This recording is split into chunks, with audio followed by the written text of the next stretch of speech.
자, 마켓나우 2부 이어가도록 하겠습니다. 우리 시장 오늘도 좋은 출발을 보여주고 있습니다. 대통령 선거가 끝이 나고 어제 외국인이 진짜 정말 오랜만에 따져보니까 작년에 한 8월 16일 이후인가요? 그 이후로 처음으로 지금 현물 1조 매수를 했습니다.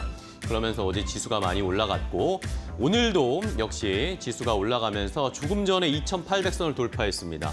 2,800선 돌파한 것도 10개월 만입니다. 10개월 만에 우리 지수가 2,800, 이제 3,000을 향해서 달려가고 있는데 원달러 환율도 지금 떨어지고 있고 뭐 정책, 대통령이 정책 여러 가지 내놓고 있고 이런 것들이 어우러지면서 긍정적인 좋은 시장 분위기 계속 이어지고 있어요. 네, 이걸 좀 이제 종합을 해보면 전반적으로 추경 굉장히 강하게 큰 규모의 돈을 풀어 넣을 것으로 예상이 되면서 정책 기대 관련주 이런 부분이 주목을 받잖아요. 근데 워낙 강세 현상까지 더해지다 보니까 재차 외국인이 우리 시장을 지켜줄 것인가에 대한 기대감도 자리를 하고 있는 것 같습니다. 이에 따라서 증권사에서는요. 실적이 개선될 수 있는 종목들 그리고 낙폭과대 업종들 봐라라는 전략들 나오고 있으니까 뭐 반도체, 자동차, 유틸리티, 인터넷 다양한 섹터에서 존재하거든요. 옥석 가리기 저희와 함께 해보시면 좋을 것 같습니다. 네, 자 여기에다가 뭐 증시 부양 이야기 나오면서 상법 개정 이야기 나오는데 지금 상법 드라이브를 걸려고 하는 것 같습니다. 더불어민주당이 오늘 뭐 발의해서 통과시킬 수도 있다라는 이야기가 나오는데 이런 것도 오늘 국회의 상황도 잘 지켜보시면서 투자 전략 세워야 되겠습니다. 내일 또 쉬는 날이니까 오늘 잘 마무리해야 되겠죠. 자, 일단은 개장하고 1시간 정도 지났는데요. 탄력 어느 정도 지금 시장을 높이고 있는지 어떤 업종 종목들이 좀 올라가는지 최현 앵커 조금 더 자세하게 확인을 해보도록 하겠습니다. 네, 오늘 한국 시장 다시 한번 양시장 모두 다 탄력을 받아가고 있습니다. 코스피가 2,700선을 뚫어낸 지가 지금 얼마 되지 않았는데 오늘 다시 한번 2,800선을 탈환하면서 전체적으로 긍정적인 투자 분위기가 나타나고 있습니다. 코스닥도 마찬가지로 1%대 강세 탄력 나오고 있는 상황인데요. 오늘 시장 대체적으로 보시다시피 상승 탄력을 아주 강력하게 가지고 가고 있습니다. 삼성전자 1.9%대 상승, 그리고 보이십니까? SK 하이닉스가 5%대 상승이 나오고 있습니다. 20만 원대를 뚫어냈는데 오늘은 23만 원대를 지금 목전에 두고 있는 상황입니다. 10시 2분인 현재 구간에서는 22만 9천 원대까지 올라가면서 오늘 탄력을 받아가고 있고요. 결국에는 외국인들이 무엇을 사느냐가 탄력을 붙게 하는 그러한 시장입니다. 어제도 외국인 투자자가 1조 원 넘게 가지고 코스피 시장으로 들어왔고요. 어제 시장에서 그래서 외국인들이 무엇을 가장 많이 샀나 봤더니 결국에는 SK 하이닉스였습니다. 반도체 쪽으로는 다시 한번 투자 심리가 이전보다는 개선되고 있는 상황이고 다만 반도체 안에서도 약간의 옥석 가리기는 좀 필요한 듯 보입니다. 첨단 쪽으로 최근 들어서 다시 한번 탄력이 아주 강력하게 나오고 있고 SK 하이닉스 그 대표격입니다. 외국인 투자자는 특히나 지금까지 5월을 제외하고 4월까지 9개월 연속 코스피를 팔아치웠는데 그 가운데서도 반도체를 가장 많이 팔아치웠습니다. 많이 팔아치운 만큼 빈집으로 지금 매수가 들어오고 있고 SK 하이닉스 쪽으로 오늘 시장 다시 한번 강세 탄력을 받아가고 있습니다. 그리고 하나 에어로스페이스 여러분들 오늘 시장에서도 탄력 받아갑니다. 4.8%대 상승.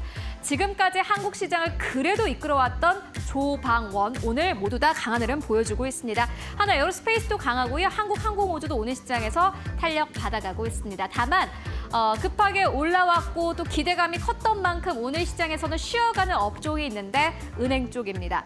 KB금융 같은 경우는 2%대 하락, 그리고 신한지주도 역시나 마찬가지로 1.6%대 하락 나오고 있고요. 하나금융 0.6% 하락, 그리고 메리츠금융지주도 0.4% 하락입니다. 다만 최근에 올라왔던 거 생각해 본다면 이 정도는 사실 조정이라고 부르기도 참 민망합니다.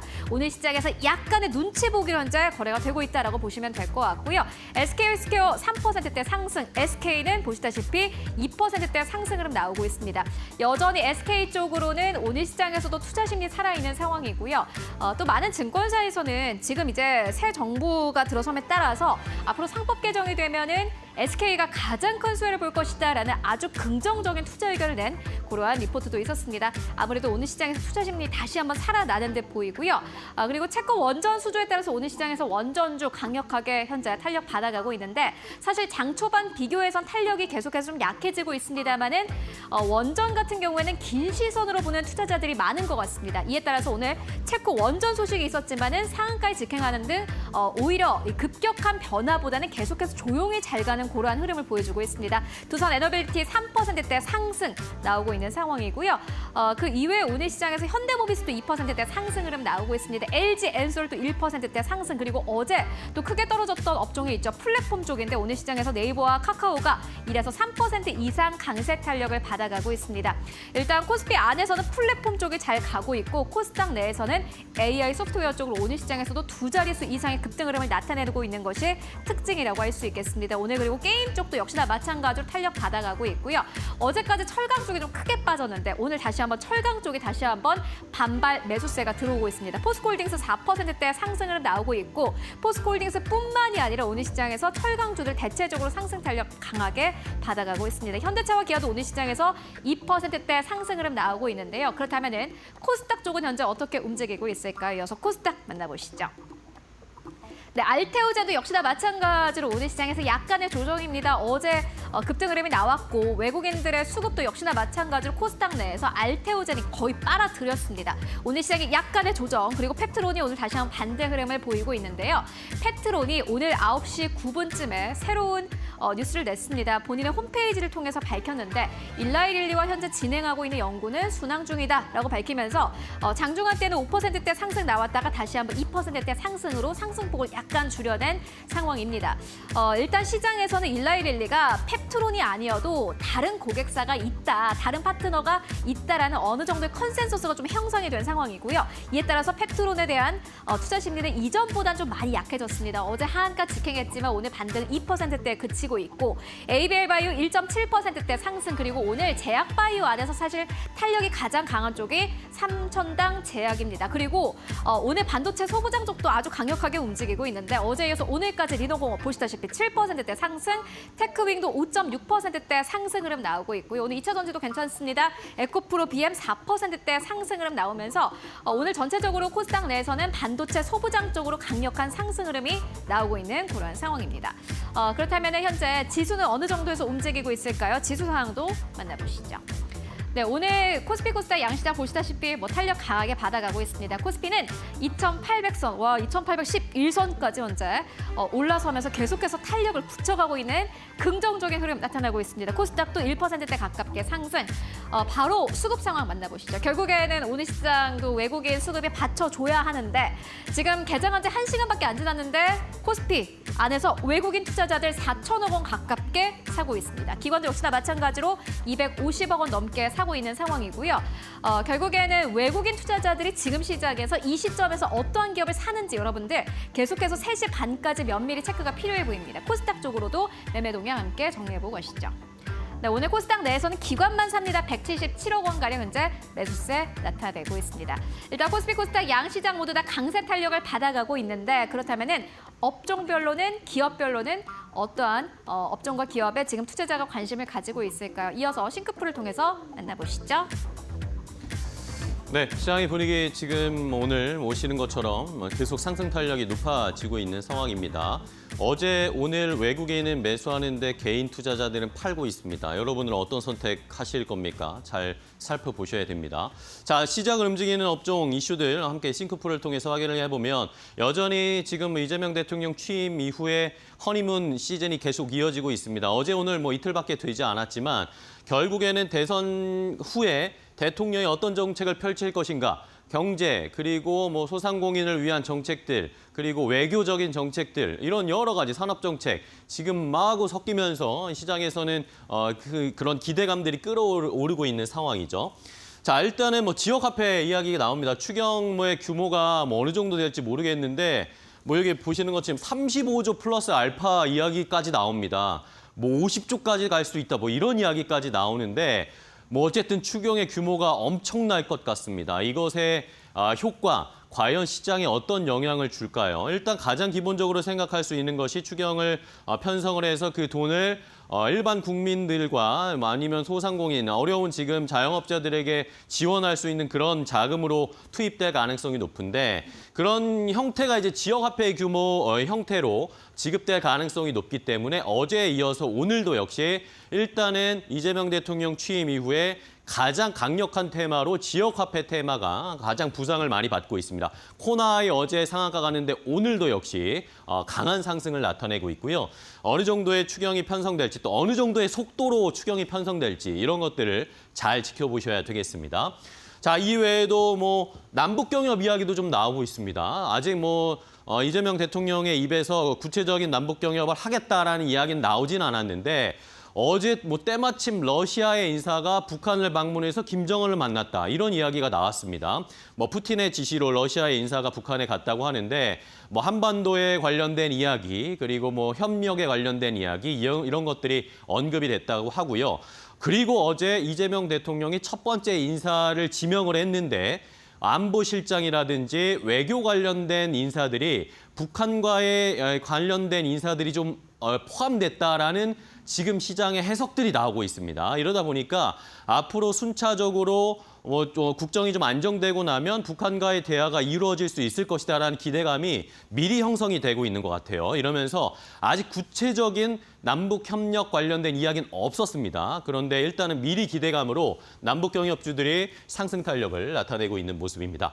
자, 이외에도 뭐 증권주, 보험주가 오늘은 또 금융주의 이제 다음 타겟을 이어받아서 금융주, 뭐 은행, 금융 지주사들이 올랐고 증권주들이 올랐잖아요. 이제 다음 타자로 보험주까지 상승 탄력을 나타내고 있습니다. 오늘 특히 미래에셋 생명이 주가가 많이 오르고 있는데 미래에셋 그룹주들이 최근에 심상치가 않습니다. 미래에셋 증권도 많이 올랐는데 오늘은 또 미래에셋 생명이 보험주들이 상승 탄력이 잘 나타나고 있고요. 뭐 이외에도 뭐 암호화폐 관련해서도 역시 정책이 나올 수 있다는 이야기 나오고 있잖아요. 뭐 현물 ETF, 비트코인 현물 ETF나 아니면 STO 관련된 법안들을 통과시킬 수도 있다라는 그런 기대감도 역시 형성이 되고 있습니다. 자, 그리고 뭐 이외에 대선 외에도 원전 관련 종목이 오늘 또 좋은 이야기 나왔잖아요. 어제 밤이었습니다. 체코 쪽에서 우리나라와의 원전 계약 체결 결국에는 사인을 했습니다. 물론 뭐 전자서명으로 했다고는 하는데 결국에는 사인을 해서 원전 관련된 이제 모멘텀 불확실성이 해소가 됐고 앞으로의 더 기대감들이 커지고 있다라는 것도 잘 살펴보셔야 되겠고요. 뭐 여기에 연결돼서 건설주도 함께 뭐 연결될 수 있는 거죠. 현대건설이나 삼성물산 이런 종목들은 원전건설, SMR 건설도 함께하는 그런 회사니까 잘 살펴보셔야 되겠습니다.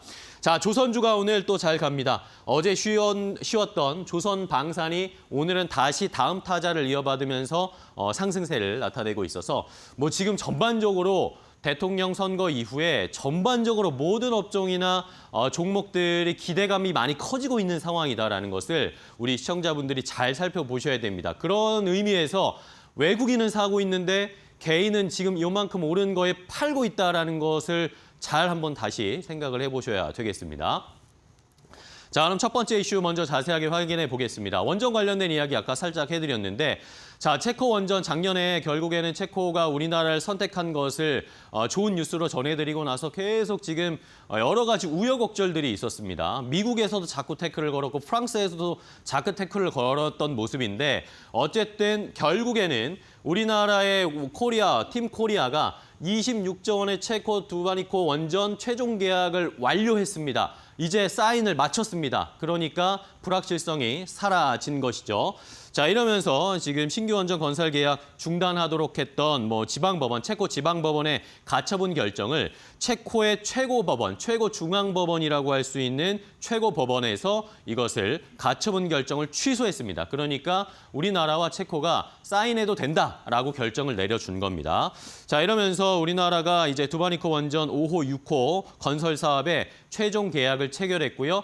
우리나라 인사들이 직접 가서 사인한 것은 아니고 전자결제 서명으로 어쨌든 최종 결정을 내렸다라고 합니다. 자, 이러면은 우리나라가 2009년이었습니다. 아랍에미레이트 바라카 원전 수주한 이후에 16년 만에 원전을 수주하게 된 것이고 최종 계약을 하게 된 것입니다. 그리고 유럽에서는 우리가 처음입니다. 어쨌든 체코 쪽에 활로를 뚫었으니까 앞으로 추가적으로 체코의 다른 원전 사업이라든지 아니면 다른 유럽 국가들에게 우리가 본보기를 보여줄 수 있기 때문에 우리가 이렇게 잘한다라는 것을 보여줄 수 있기 때문에 굉장히 중요한 계약 체결 소식이고요.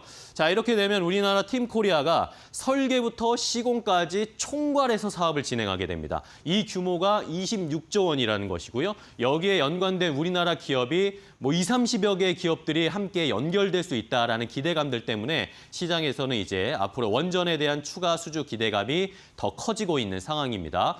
자, 이것뿐만 아닙니다. 미국 쪽에서도 원전 사업 트럼프가 강행하겠다라고 이야기를 했고요. SMR 사업도 글로벌 빅테크 기업들이 하나둘씩 계속 참여하겠다는 이야기들 많이 나오고 있습니다. 최근에 빅테크 기업들이 에너지 업체들과의 협력 많이 하고 있는 거 이런 것들을 기대해봤을 때 원전은 앞으로 추가적인 어느 정도의 상승 기대할 수 있을지 계속 지켜봐야 되는 상황입니다. 자, 그럼 오늘 원전 관련 종목들 탄력 어느 정도 나올까요? 함께 확인해 보시죠. 네, 대표적인 원전 관련주입니다. 한전산업이 14% 넘는 급등세를 보여주고 있는 상황이네요. 발전 설비, 운전 그리고 정비 쪽 전문 기업이다. 이렇게 잘 아시죠? 현재 13,000원 터치한 모습으로 잘 가고 있는 상황이고요. 한전기술 같은 경우에는 사실 최근 증권사에서 체코 원전에 대한 불확실성에도 불구하고 이 파이프라인에 대해서 굉장히 긍정적으로 이야기했거든요. 대형 원전의 파이프라인은 견고하다라는 얘기를 했습니다. 국내에 SMR 이런 부분이나 신재생 에너지 이 프로젝트를 추가적으로 도입했을 때 이 부분을 좀 눈여겨봐야 된다라고 얘기했는데 체코 불확실성이 이제 가셔지면 더 긍정적이죠. 그런 흐름이 오늘 시세에 반영이 되고 있습니다. 9% 넘는 급등세로 67,000원 선 터치하기 직전이다. 이렇게 보여지고요. 두산 에너빌리티는 그런 김에 오늘도 가네요. 52주 신고가 경신하면서 3거래 연속 상승의 흐름을 놓치지 않고 있는 상황입니다. 44,100원 선 보여주고 있고 역시나 원자력이나 천연가스의 탑픽 종목으로 증권사에서 언급을 하고 있습니다. 원자력 주기기 쪽에서는 국내 유일이 제1위니까요. 보시고요. 대우건설 같은 경우에는 2.5% 강세인데 아시죠? 체코 관련해가지고 원전 관련해서 코리아 원팀이었습니다. 그리고 대우건설 4,505원, 최근 증권사에서도 긍정적으로 파악하는 부분이 있더라고요. 한전 KPS 같은 경우에는 작년에 실적 굉장히 잘 나왔습니다. 영업이익이나 매출액이 분기 기준으로 탑을 찍었거든요. 앞으로도 긍정적인 원전 운전이나 그리고 정비 쪽 그런 부분이 수주가 확대가 되면 더 매출 실적이 오르겠죠. 그런 흐름이 좀 반영이 된 듯합니다. 오늘 2.8% 상승세 보여주고 있어요. 그런데 전반적으로 원전 관련주 보면 그래도 시가 대비 상승폭 약간 줄이는 음봉의 흐름이라서 이게 오후장까지 어떻게 갈런지 좀 보셔야 될 것 같고요. 두산 에너빌리티가 52주 신고가 경신했다고 말씀드렸는데 더 갈까요? 이런 부분이 궁금해서 여쭤보도록 하겠습니다. 파트너님. 네. 두산에너비티는 지금 적자인데도 주가가 52주 신고가를 경신했습니다. 그 이유는 말 그대로 이 회사가 갖고 있는 주력 사업이 원전 쪽인데 지난 3년 동안 원전 사업을 다시 부활시키겠다 했지만 제대로 사업을 시작한 건 이제 지금 신한울 3호와 4호기를 다시 재건설하겠다고 결정하면서 올해부터 매출이 이제 발생을 하기 시작하는 것이죠. 그렇기 때문에 아직까지는 주력 사업인 원전 쪽에서 이 두산 에너비티가 제대로 수익을 못 냈던 겁니다. 그래서 적자를 기록하고 있는 것이고요. 그리고 이번에 체코 이거를 오늘 새벽이죠. 오늘 새벽에 갑자기 어젯밤인가 오늘 새벽인가 이게 결정이 됐는데요. 왜 체코가 이 26조짜리 이 사업을 이렇게 급하게 법원에서 결과가 나오자마자 바로 사이닝하고 했는지 한번 생각을 해보셔야 됩니다. 이게 지금 바카라 원전 같은 경우도 우리가 아직 그 바카라 사업에서 공기업들은 수익을 못 내고 있는 걸로 알고 있고요. 민간 기업은 그때 사업을 해서 분명히 수익을 내고 빠져나갔지만 이 공기업 참여한 기업들은 원래부터 계획 자체가 길게 수익을 이제 나눠서 뽑아가는 거긴 하지만 여전히 적자인 걸로 알고 있고 이 체코 원전도 그렇게 될 가능성이 높은데 여기다가 특히나 체코 원전 같은 경우는 우리 한국 수출입은행 쪽에서 이 대출을 약 한 15조 원 정도 저리에 뭐 차관으로 제공해 줄 수 있다 이런 말도 있었기 때문에 금융기업까지 다 생각한다면 과연 공기업 쪽에서 수익이 날 수 있을까라는 생각도 들긴 합니다. 하지만 이 두산에너비티는 민간기업이죠. 그리고 이 두산에너비티는 단순히 원전 주기뿐만 아니라 SMR 쪽에서도 이 주기기를 설계를 하고 또 이제 시공을 하고 만들어냅니다. 제작을 하고. 그렇기 때문에 미국 쪽, 뭐 미국에 있는 이런 SMR 설계 업체들하고 같이 이 사업을 해왔고 개발을 해왔고 또 여기에 이 실제로 그 미국의 SMR 업체들에 투자를 해서 주주사로 이름을 올리고 있습니다. 그래서 올해 미국이 본격적으로 이 SMR을 건설할 때 우리 두산에너비티도 거기서 일정 몫을 챙겨갈 수 있게 된 것이죠. 여기다가 두산에너비티는 또 가스터빈 발전소도 갖고 있습니다. 그렇기 때문에 다양한 방면에서 돈을 벌 기회가 많은 것이죠. 그렇기 때문에 두산에너비티의 실적은 지금 적자인데도 52주 신고가를 경신했고 앞으로 이 회사가 흑자로 전환되면 얼마를 벌지는 모르겠습니다만 확실히 지금보다 더 높은 주가로 재평가를 받을 수 있는 그런 회사라는 건 분명한 사실입니다. 자, 두산에너빌리티 오늘도 너무나 잘 가고 있는 종목입니다. 계속 지켜보시고요. 자, 지금 코스피가 계속 올라가고 있습니다. 2,820포인트까지 지금 올라왔거든요.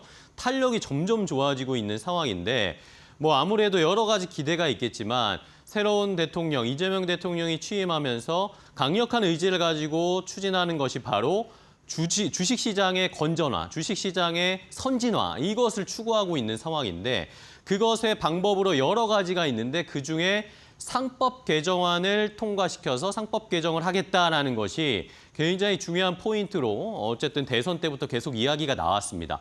물론 뭐 올해 초에 한번 상법 개정을 민주당이 추진을 해서 통과시켰죠. 그런데 그 당시에 한덕수 대통령 권한대행이 거부권을 행사하면서 사장이 됐습니다. 그런데 더불어민주당에서 오늘 상법 개정안을 재발의할 수 있다라는 보도들이 나오고 있습니다. 이재명 대통령이 얘기를 했습니다. 상법 개정을 추진할 것이다. 2, 3주 안에 모두 통과되고 공포될 수도 있다라는 그런 언급이 있었는데 그런 드라이브를 지금 걸고 있는 것 같습니다. 과연 오늘 더불어민주당이 상법 개정안 다시 재발의를 할지 그런데 나오는 이야기는 그 전에 상법 개정이 발의했던 것보다 더 강력한 내용들이 들어갈 것이다라는 게 지금 시장의 해석입니다. 자, 일단은 주주 충실의 의무라든지 아니면 전자투표제 도입 이런 것들을 포함해서 추가적으로 더 들어갈 수 있는 내용이 사회이사 명칭을 독립이사로 전환하는 내용, 그리고 대규모 상장사에 대한 집중투표제 의무화, 감사위원 분리선출 단계적 확대 이런 내용들이 더 포함이 되면서 지금 재발의했다라는 이야기가 나왔네요. 민주당에서 지금 재발의를 했고 아마 이제 표결을 거치고 만약에 통과가 되면 이재명 대통령이 유예 없이 바로 공포해서 바로 시행될 수 있는 지금 트랙을 밟을 것으로 보입니다. 자, 이게 시장에 어떤 영향을 줄지도 굉장히 큰 이슈입니다, 이게. 그렇기 때문에 시장에서도 이것에 아마 반응을 하는 것일까 이러면서 지금 지수들이 막 올라가고 있는 상황입니다. 자, 이런 내용들, 대규모 상장사 집중투표제 의무화라든지 이런 것들이 정말 포함이 되면 시장이 어떻게 바뀔지에 대한 계산이나 해석도 저희가 분석도 굉장히 중요하기 때문에 앞으로 어떤 시장의 변화가 생길지 어쨌든 이재명 대통령이 주식시장을 강화하겠다라는 의지가 강하게 드러나고 있습니다. 지금 바로 민주당이 상법 개정안을 재발의했고 유예 없이 즉시 시행한다. 통과하고 공포하게 되면 즉시 시행할 수 있는 안으로 재발의를 했다라는 소식이 전해지고 있습니다. 자, 그럼 우리 시장에서 만약에 상법 개정 통과가 되면 어떤 종목들이 움직이고 또 살펴봐야 할지 함께 알아보도록 하겠습니다. 때가 때인 만큼 오늘 아침에 대신증권에서 의미 있는 리포트를 내놨습니다. 좀 연관해서 말씀드리면 이재명 새로운 대통령 시대에 상법 개정안 추진에 대한 의지가 강력하고 자사주 강제 소각으로 인해서 기업의 지배 구조 가치가 상향이 되면은 긍정적인 흐름들이 나타날 것이다라고 하면서 지주 회사들의 목표 주가를 잇따라 상향한 흐름들이 나타날 거거든요. 이런 흐름들 시대적 변화를 잘 읽어보시면 도움이 되실 것 같고요. 대신증권이 얘기하는 탑픽 종목은 역시나 두산이었습니다. 오늘도 올라가는 이유가 여기 있지 않나 싶고요. 뭐 전 사업 부분에 이제 긍정적인 흐름들이 나타나고 특히나 두산은 앞서서 두산 에너빌리티를 52주 신고가 얘기하면서 파트너님이 또 한 번 강조를 해주셨는데 역시나 뭐 원전이나 로보 사업 쪽에서 지분 가치가 증가할 가능성을 언급을 했다라는 점 다시 한번 좀 알려드려야 될 것 같습니다. 어쨌든 두산이 오늘 1.5% 상승하면서 54만 8천 원 선 보여주고 있는 상황이고요. CJ 같은 경우에는 약간의 이제 차익 실현 매물이 나오기는 합니다. 제가 오늘 여기 써놓은 이 종목들이 모두 장중에 52주 신고가를 경신했다라는 점도 아울러서 말씀드릴게요. 근데 CJ 가만 생각해 보면 1분기였습니다. 약간의 기대에 못 미친 실적을 내놨는데 그 이유는 소비 심리가 부진했기 때문에였습니다. 그런데 증권사에서는 최근 비상장 자회사인 여러분 잘 아시는 올리브영이나 푸드빌 이 부분에 대해서 긍정적으로 생각하더라고요. 그리고 소비 심리를 개선시키기 위한 새 정부의 노력이 더해질 테니 앞으로 어떻게 될까요? 이런 부분들을 생각해 보시면 답이 나오시지 않을까 싶고 그동안 올랐던 거에 비해서 일부 소폭 차익 실현 매물이 나오는 CJ이다라고 말씀드리면서 저 PBR 관련주가 부각받잖아요. 대표적으로 하나금융지주, 한국금융지주 오늘 52주 신고가 찍고 일부 차익 실현 매물 나온다라는 말씀드리고요. 또 코스피 5천 시대 이제 3천 얼마 남지 않은 상황인데 증권주 긍정적인데요. 삼성증권 오늘 52주 신고가 경신한 이후에 현재 6만 1천 원 선 위에서 움직이고 있다는 점도 말씀드리도록 하겠습니다. 자, 그럼 상법 개정에서 증권사, 지주사 이런 섹터를 좀 모아서 말씀드렸는데 이외에 다른 종목 궁금하실 것 같습니다. 파트너님 어떤 종목 좀 봐야 될까요? 네, 지금 우리 상법 개정이 이제 중요한 의미를 갖는 건 이 대기업, 우리나라 이제 재벌이라고 부르죠. 이 재벌이 어떠한 경영을 하는 데 있어서 가장 중요하게 여기는 게 무엇인가를 한번 보셔야 됩니다. 상장돼 있는 재벌 계열사들이 많은데 이들이 경영을 할 때 오너 일가와 소액주주의 이해가 충돌을 할 때 우리 이사회, 이 회사의 이사회는 항상 인사권을 갖고 있는 오너 편을 들었습니다. 그렇게 되면 우리 소액주들이 항상 손해를 보죠. 이런 말은 여러분뿐만 아니라 이 외국계 증권사에 다니는 즉 외국인 고객사를 모시고 있는 이런 친구들도 실제로 외국인 투자가들이 대규모로 투자를 한다 할지라도 한국 증시에서는 소액주주입니다. 그러다 보니 오너일거와 이해 충돌이 발생했을 때 여기서 손해를 보는 경우가 많죠. 그러다 보니 이런 상법 개정에 대한 요구가 많았습니다. 이 상법 개정의 가장 큰 핵심은 그 이사가 이 오너에 대해서 회사에 대해서만 책임을 지는 것이 아니라 주주들에게 대해서도 책임을 묻게 하겠다는 것입니다. 이렇게 되면 이사들, 그 이사회 멤버인 이사들이 뭔가 좀 고민을 하겠죠. 어떠한 중요한 결정을 내릴 때 오너에게 이익이 되게 하느냐 아니면 주주들 모두에게 이익이 되느냐 이 부분을 고민하게 만드는 겁니다. 그래서 이 상법 개정이 굉장히 중요한 의미를 갖는데요. 그런 면에서 우리나라 재벌 1등과 2등이 누구냐면 삼성과 현대차입니다. 두 그룹 다 모두 지주회사를 못 만들었어요. 그런데 올해 가장 큰 변화가 일어날 수 있습니다. 이제 현대차는 올 연말까지 해서 그 보스턴 다이내믹스라는 이 로봇 회사를 상장을 시킬 겁니다. 거기서 큰 수익을 얻는 건 정의선 회장님이시죠. 그리고 20% 지분을 갖고 있기 때문에 그 지분을 유동화할 경우에는 미니멈 한 6조 원 정도 현금을 가질 수도 있습니다. 그 돈이면 현대차 지배구조 개편을 할 수가 있습니다. 그러면 이제 삼성만 남게 되죠. 삼성이 갑작스럽게 삼성물산의 계열사인 삼성바이오로스 일적 분할을 하겠다고 나섰습니다. 이거는 삼성도 지배구조 개편에 들어가겠다는 신호를 시장에 준 것입니다. 이 말뜻은 이러한 상법 개정이나 여러 가지 재벌 오너일가의 경영을 간섭하거나 간섭한다기보다는 견제할 수 있는 이런 장치들이 만들어지기 전에 지배구조 개편을 하겠다는 의미죠. 우리나라 재벌 1위와 2위 회사들도 움직이고 있습니다. 그런 면에서 삼성물산도 주의 깊게 잘 보셔야 되고 이 삼성물산이 그 안에 그 종합상사업 주력이죠. 그리고 건설업도 주력입니다. 그리고 제일모직 같은 옷을 만드는 것도 들어가 있습니다. 진짜 이상한 회사가 돼버렸어요. 삼성물산이 그 예전에 처음 창업주가 만들었던 그 회사가 아니라 전혀 건설도 들어있고 제일모직 같은 옷가게도 들어있고 이게 무슨 믹스가 돼 잡탕이 돼버린 회사가 돼버렸어요. 하지만 이게 오너일가의 지배력을 강화하는 과정에서 만들어진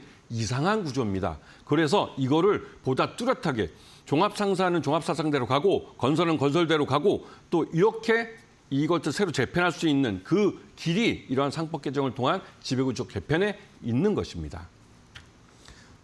네, 상법 개정 통과 이 여부 계속 지켜봐야 되겠고요. 마지막으로는 반도체나 유리기판 쪽 봐야 되겠는데 반도체 오늘 사실 미국 쪽에서는 좋지 않은 이야기가 들렸습니다.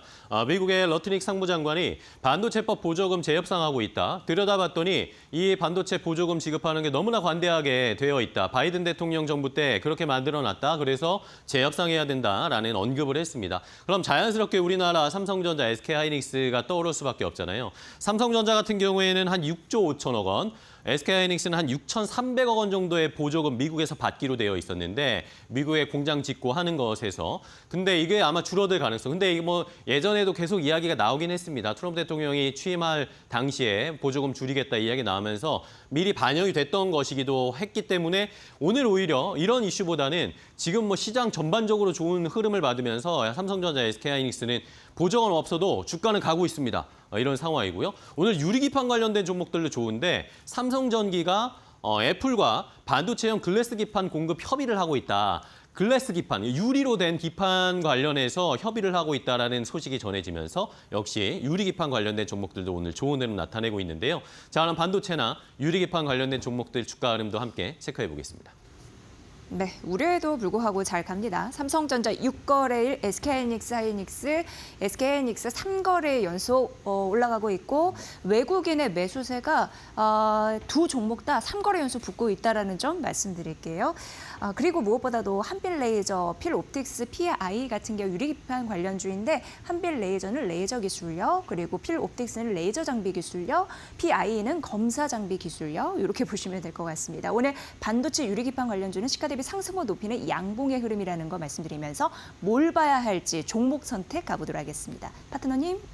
네, 유리기판 얘기가 나오면 묻지도 따지도 말고 그냥 SKC 사시면 됩니다. 그런데 그도 그럴 게 세계 최초로 양산하는 업체가 SKC이기 때문에 그렇죠. SKC가 올 상반기 중에 하긴 상반기가 이제 6월 달 한 달밖에 안 남았네요. 그 안에 양산을 할 겁니다. 그렇게 되면 하반기에 LG이노텍이나 또 삼성전기도 양산을 하겠다고 그러지만 어디까지나 SKC가 선점을 하고 있는 것이고 엔비디아 향도 그렇고 먼저 양산을 하기 때문에 여기서 수익을 가져가는 것이죠. 그렇기 때문에 SKC가 이 시장을 먼저 선도해서 가는 겁니다. 그리고 나머지 업체들이 뒤따라가는 것이죠. 유리기판은 우리가 AI 서버를 할 때 그 안에서 열이 많이 발생하기 때문에 이 뒤틀미 현상이 발생하고 그러면 AI 서버를 다 못 쓰게 됩니다. 그렇기 때문에 그 부분을 낮춰주기 위해서 유리기판이 필요한 것이고 그 부분에서 SKC가 중요한 시장 선도업체라는 걸 기억하셔야 됩니다. SKC 유리기판 관련주 묻지도 따지지도 말라. 인상적입니다. 네. 네. 자, 그럼 이제 오늘 시장 또 어떻게 대비를 해야 될지 뭐 앞서 상법 개정 이야기도 막 나왔는데 지금 시장이 완전히 성격이 달라지고 있거든요. 지금 지수도 2,820포인트까지 올라왔습니다. 파트너님, 지금 시장에서 저희가 어떤 대비를 해야 되고 어떤 종목 좀 봐야 될까요? 네. 일단 지금 시장은 허니문입니다. 말 그대로 정권이 시작한 지 이제 새로운 정부가 시작한 지 단 이틀밖에 안 지났고 당분간은 이런 모습이 계속 이어질 가능성이 있는데요. 그런데 뭐 바다 건너 태평양을 건너서 이제 그 트럼프 정부에서 우리한테 어떠한 요구를 해올지 이 관세 관련해서 이 강한 요구를 할 경우에는 우리도 경제가 또 흔들릴 수가 있으니까 그런 부분은 좀 주의할 필요가 있고 일단은 미국에서 뭐라 하면 우리는 중국 쪽을 봐야 됩니다. 중국이 우리나라의 제2의 내수 시장이 돼 왔었는데 지난 3년 동안 굉장히 좀 어려웠죠. 이 관계도 껄끄러웠고. 근데 이번에 시진핑 그 중국 국가주석이 이번에 신정부 그 탄생에 대해서 축하 전문도 보내고 나름대로 그 유화 제스처를 보내고 있습니다. 이럴 때 우리가 중국에서 무엇으로 돈을 벌 수 있고 중국 시장을 미국 시장에서 잃어버리는 걸 보충할 수 있는지를 보셔야 되는데 제일 먼저 나오는 게 K 컨텐츠죠. 지금 중국 사람들은 이 검은 시장을 통해서 우리나라의 컨텐츠를 공짜로 사용하고 있습니다. 하지만 정식적으로 우리가 한알령이 해제돼서 중국에 진출하게 되면 우리 컨텐츠에 익숙해져 있는 중국인들이 우리 컨텐츠를 소비해 줍니다. 이 말뜻은 우리나라 컨텐츠 회사들이 중국 시장에서 예전 2017년 이전처럼 돈을 많이 벌 수 있다는 것이죠. 중국은 우리나라의 컨텐츠 시장보다 훨씬 더 큰 시장이고 우리나라 단적인 예로 우리 배우들이 가서 광고를 한번 찍으면 국내에서 20억을 버는 걸 중국에서는 100억을 벌어옵니다. 그렇기 때문에 컨텐츠 회사들이 굉장히 중요하죠. 지금 CJENM이 지난 3년 동안 굉장히 어려웠습니다. 가장 주력인 영화 부분에서도 실적이 별로 좋지 않았고요. 그렇게 된 가장 큰 이유는 예전에 고 김대중 대통령께서 말씀하셨던 건 그건 지원은 하되 간섭을 하지 않는다. 이 원칙에서 지난 정부가 많이 벗어나 있었습니다. 하지만 이제 다시 그 지원은 하되 이 간섭하지 않는다라는 원칙으로 회귀를 하는 그런 정보가 들어왔기 때문에 더더욱 이런 컨텐츠 업체들을 잘 보셔야 됩니다. 창의력을 기반으로 우리 젊은 아들들에게 자식들에게 좋은 일자리를 만들어줄 수 있는 이 컨텐츠 회사들이 앞으로 돈을 벌 겁니다. 그게 중국 시장을 통해서도 더 많은 돈을 벌 것이고 글로벌 시장을 통해서도 더 많은 돈을 벌어들이면서 기업 가치를 키울 겁니다. 그런 의미에서 CJ 같이 엔터 쪽 이 회사를 반드시 주목해서 보셔야 될 타이밍이죠. 네. 허니문 랠리 뭔가 단어가 굉장히 달콤한데 네. 그 달콤한 그 승률에 취할 수 있는 종목 CJEN을 말씀해 주셨으니까 참고해 보세요. 네. 자, 마켓 나우 브리핑으로 시장의 분위기 파악해봤고요. 이제 조금 더 깊이 들어가서 잠시 후에 데일리 인사이트에서는 뭐 5,000피 시대 지금 계속 이야기 나오고 있는데 이 업종도 잘 가야 같이 갈 수 있습니다. 네. 방산주 오늘 투자 포인트 레몬리서치 김민수 대표와 잠시 후에 조금 더 자세하게 이야기 나눠보도록 하겠습니다.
이재명 대통령의 당선으로 주사점 5일째, 정년 65세 연장, 포괄임금제 금지 등 노동공약 이행에 관심이 집중된다. 그는 노동시간 단축 로드맵을 제시하고 공짜노동 방지를 위한 법 개정도 추진할 계획이다. 정년은 65세로 연장하고 고령자 고용 지원과 임금 근로시간 개선을 병행하겠다고 밝혔다. 관련 법안은 올해 안에 입법을 목표로 한다. 특수고용 플랫폼 노동자도 보호 대상에 포함된다. 퇴직연금 확대, 권리보장 기본법 제정 등을 통해 노동권을 강화할 방침이다. 근로기준법은 5인 미만 사업장까지 확대되고 육아휴직 자동제도 도입 등 모성보호 정책도 강화된다. 노조 교섭권 확대와 손배 가압류 제한, 노동법원 설립 등을 담은 노란봉투법도 다시 추진될 전망이다.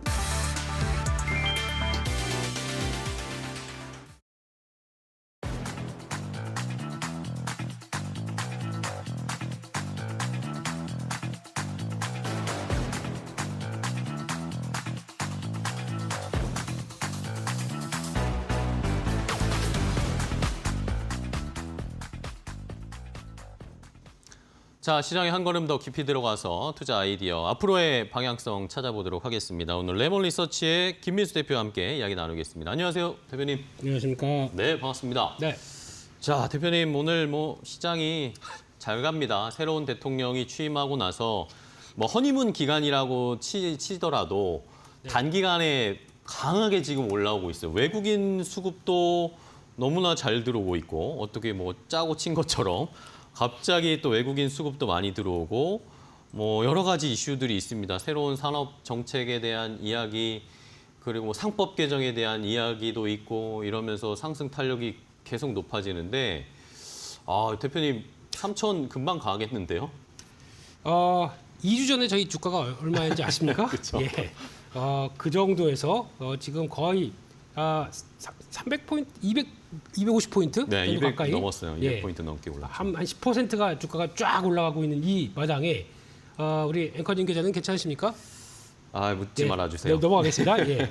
아마 요즘 고민을 많이 하실 게 그거 같아요. 예, 지수가 가파르게 올라오고 있는데 그거에 대비해서 내가 충분히 내게 그걸 따라갈 수 있겠느냐? 그러니까요. 네. 그런 고민들 많이 하세요. 지금 네. 출발한 거냐? 그러면 네. 우리도 다 같이 그냥 올라타야 되냐? 묻지도 따지지 말고 지금 네. 어쨌든 지수를 3천이나 4천, 5천 만든다는 건 네. 뭐 한두 종목만 올려서 지수를 올리는 게 아니잖아요. 그렇죠. 전반적으로 다 올라가야 지수가 3천, 4천을 가는 건데. 그 중에서도 시가총액 상위 종목들이 가야 그쵸, 되겠죠. 예. 예, 그런 쪽에서 그러니까 지금 이렇게 나온다는 얘기는 일단 시총 상위 쪽에서 그러니까 오늘 주제가 반도체죠. 네, 예, 네. 아닙니다.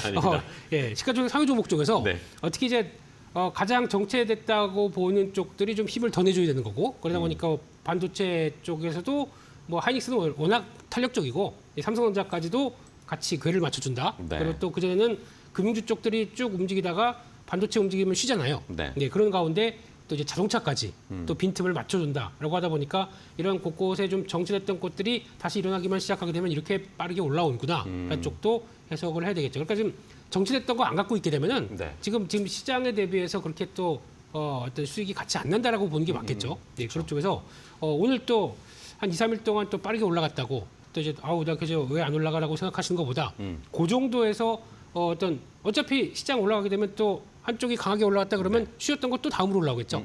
이런 식으로 순환매가 계속 들어가다 보니까 너무 쫓아가서 추격하시는 거 말고 네. 그래도 섹터 괜찮다고 봤는데 그 사이에 반도체 가느라고 좀 쉬었다. 그것도 하나의 포인트겠죠. 네, 그런 쪽에서 약간 또 급소를 훅 또 들어가는 매매를 하시게 되면은 괜찮지 않을까라는 쪽에서 오늘 방산주도 그런 관점 쪽에서 좀 체크해야 되겠죠. 그렇습니다. 네. 그래서 어제 저도 이제 이재명 대통령 취임 첫날이었잖아요. 어제 시장을 잘 봤는데 네. 이게 어쨌든 취임 이런 허니문 효과가 있잖아요. 그렇죠. 그때 뭐가 올라갈지가 되게 중요하잖아요. 그래서 맞습니다. 어제 많이 봤는데 오히려 그동안 잘 갔던 조방원, 네. 조선 방산 원전은 살짝 출발할 때는 약하게 가더라고요. 그래서 이제 앞으로 새로운 정부에서의 이 주식의 주도주 흐름은 네. 조방원이 조금 약해지고 다른 쪽으로 가지 않을까? 반도체나 아니면 뭐 신재생이나 네. 이런 정책이 또 조금 더 반영된 그런 쪽으로 갈까 싶었는데 그런 것도 아니더라고요. 어제 방산도 많이 외국인이 샀고, 네. 그렇죠. 그리고 오늘도 조방원이 또 어제 잠깐 쉬었다고 또 확 쏩니다. 이러면은 전반적으로 다 올라가자는 분위기인데요. 그래야죠. 그게 네. 맞겠죠. 예, 그런 쪽에서 일단 지금 분위기는 그렇게 보셔야 될 것 같습니다. 그러니까 이번 정부의 특징은 네. 그러니까 과거와 다르게 이제 지난 정부는 약간 좀 입법과 행정이 따로 놀 수밖에 없었죠. 그렇죠. 네, 이번은 지금 입법과 이제 행정이 다 같이 그리고 이제 사법과 여기까지는 이제 너무 그만하겠습니다. 그런 예. 말씀은 예, 네, 예. 하지 마시고요. 그냥 주식만 얘기하겠습니다. 네네. 예.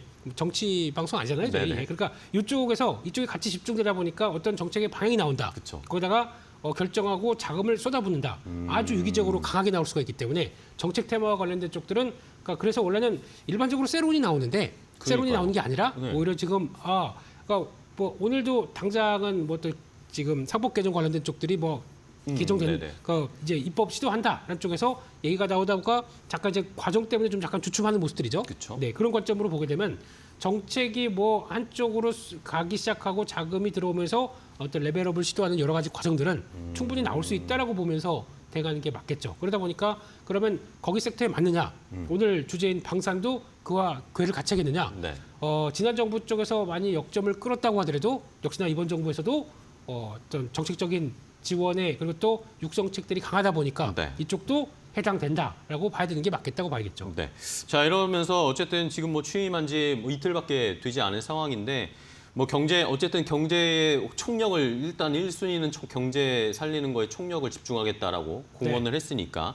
근데 그러면서 뭐 산업별로 지금 뭐 태스크포스 같이 무슨 위원회 뭐 이런 게 계속 생기고 있어요. 네. 그러면서 방산 쪽에도 어제 보니까 방산 수출 컨트롤 타워를 만들겠다. 뭐 네. 이런 이야기가 나왔더라고요. 방산 수출 진흥 전략 회의를 정례화하겠다. 뭐 이런 식의 이야기가 나온 거예요. 결국에는 이번 정부도 방산 수출은 포기할 수 없는 사업이다라고 뭐 공언한 거겠죠?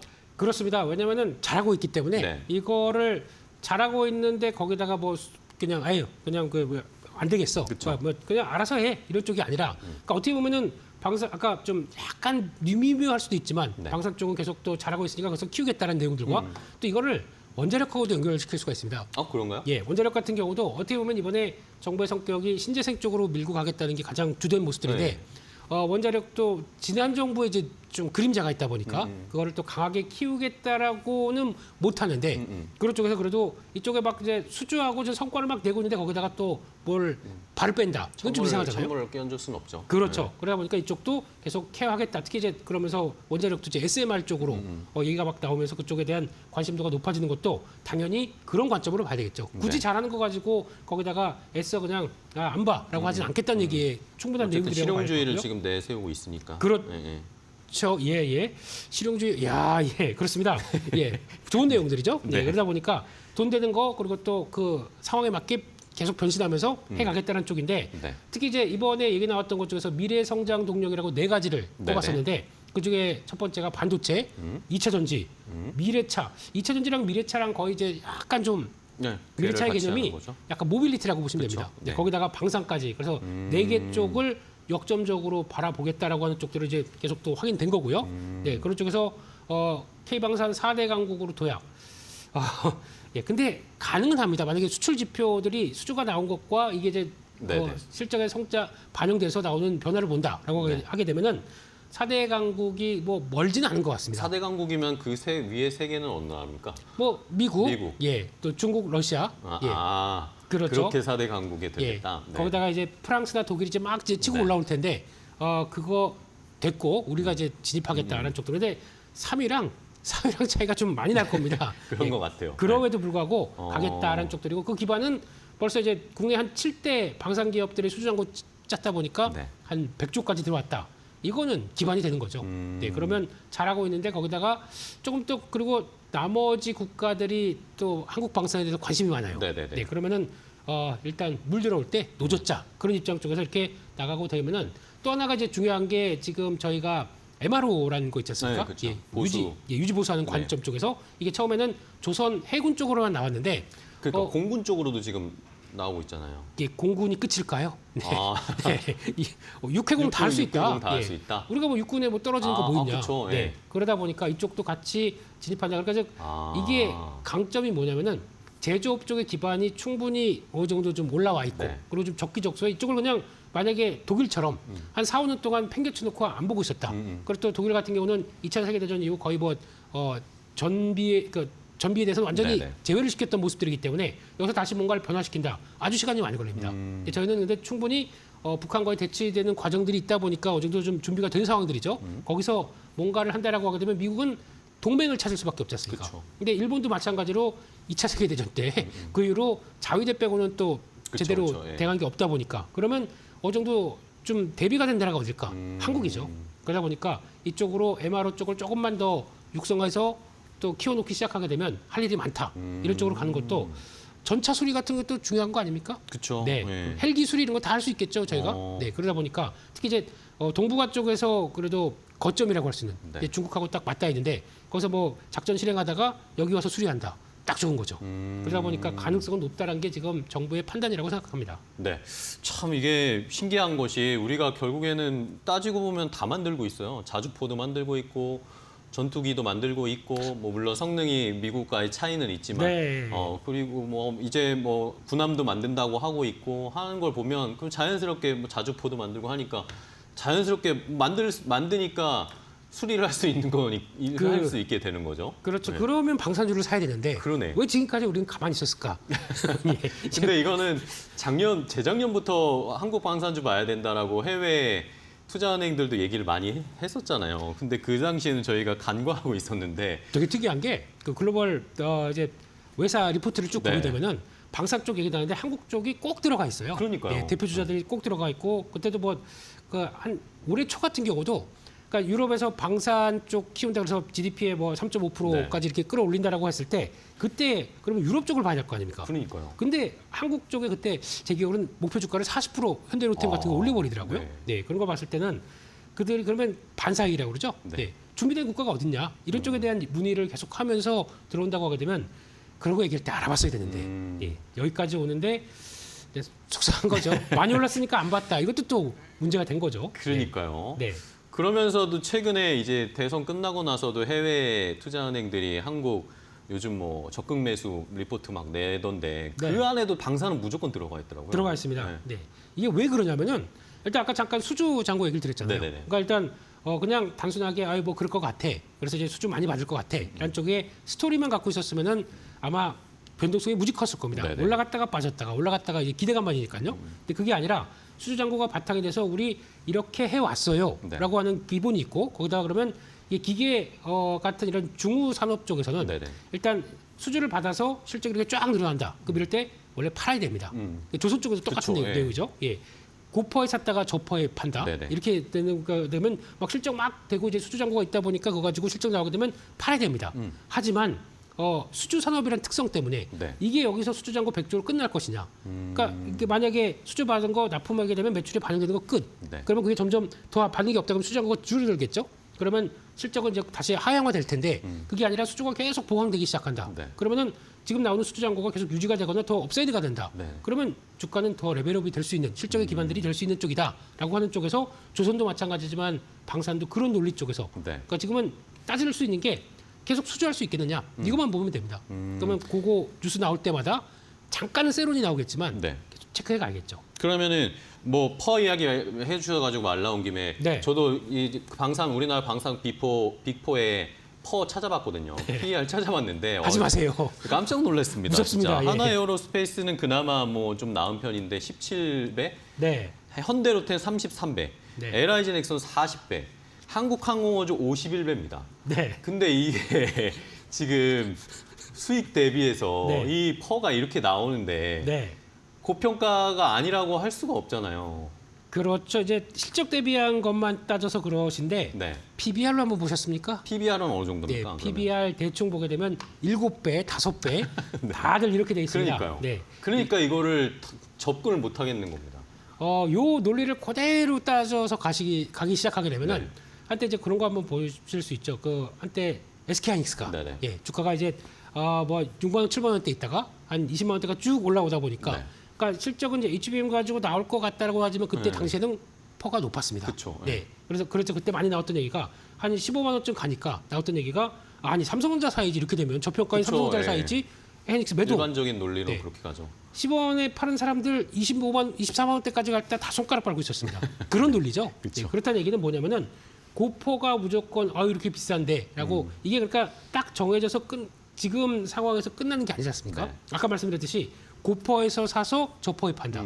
그러면 실적이 앞으로 좋아질 가능성들이 이제 미리 땡겨와서 시장이 반영되는 모습들이죠. 네. 한국은 성장주를 볼 때 고퍼를 즐겨야 됩니다. 아 그래요? 네, 그런 관점으로 보게 되면 지금 그러면 이게 그러면 이 정도까지 고퍼면은 당연히 그러면 다 매도하고 지금 안 받을 거 아닙니까? 그쵸. 그게 아니라 여기서라도 계속 보고 있다는 얘기는 여기서 시작돼서 이제 수주 잔고 받은 거 가지고 실적이 나올 것이다 그러면은 이제 실적 좋아지게 되면 퍼는 떨어지겠죠. 그럼 그때 오히려 그럼 주가는 올라갈 거고요.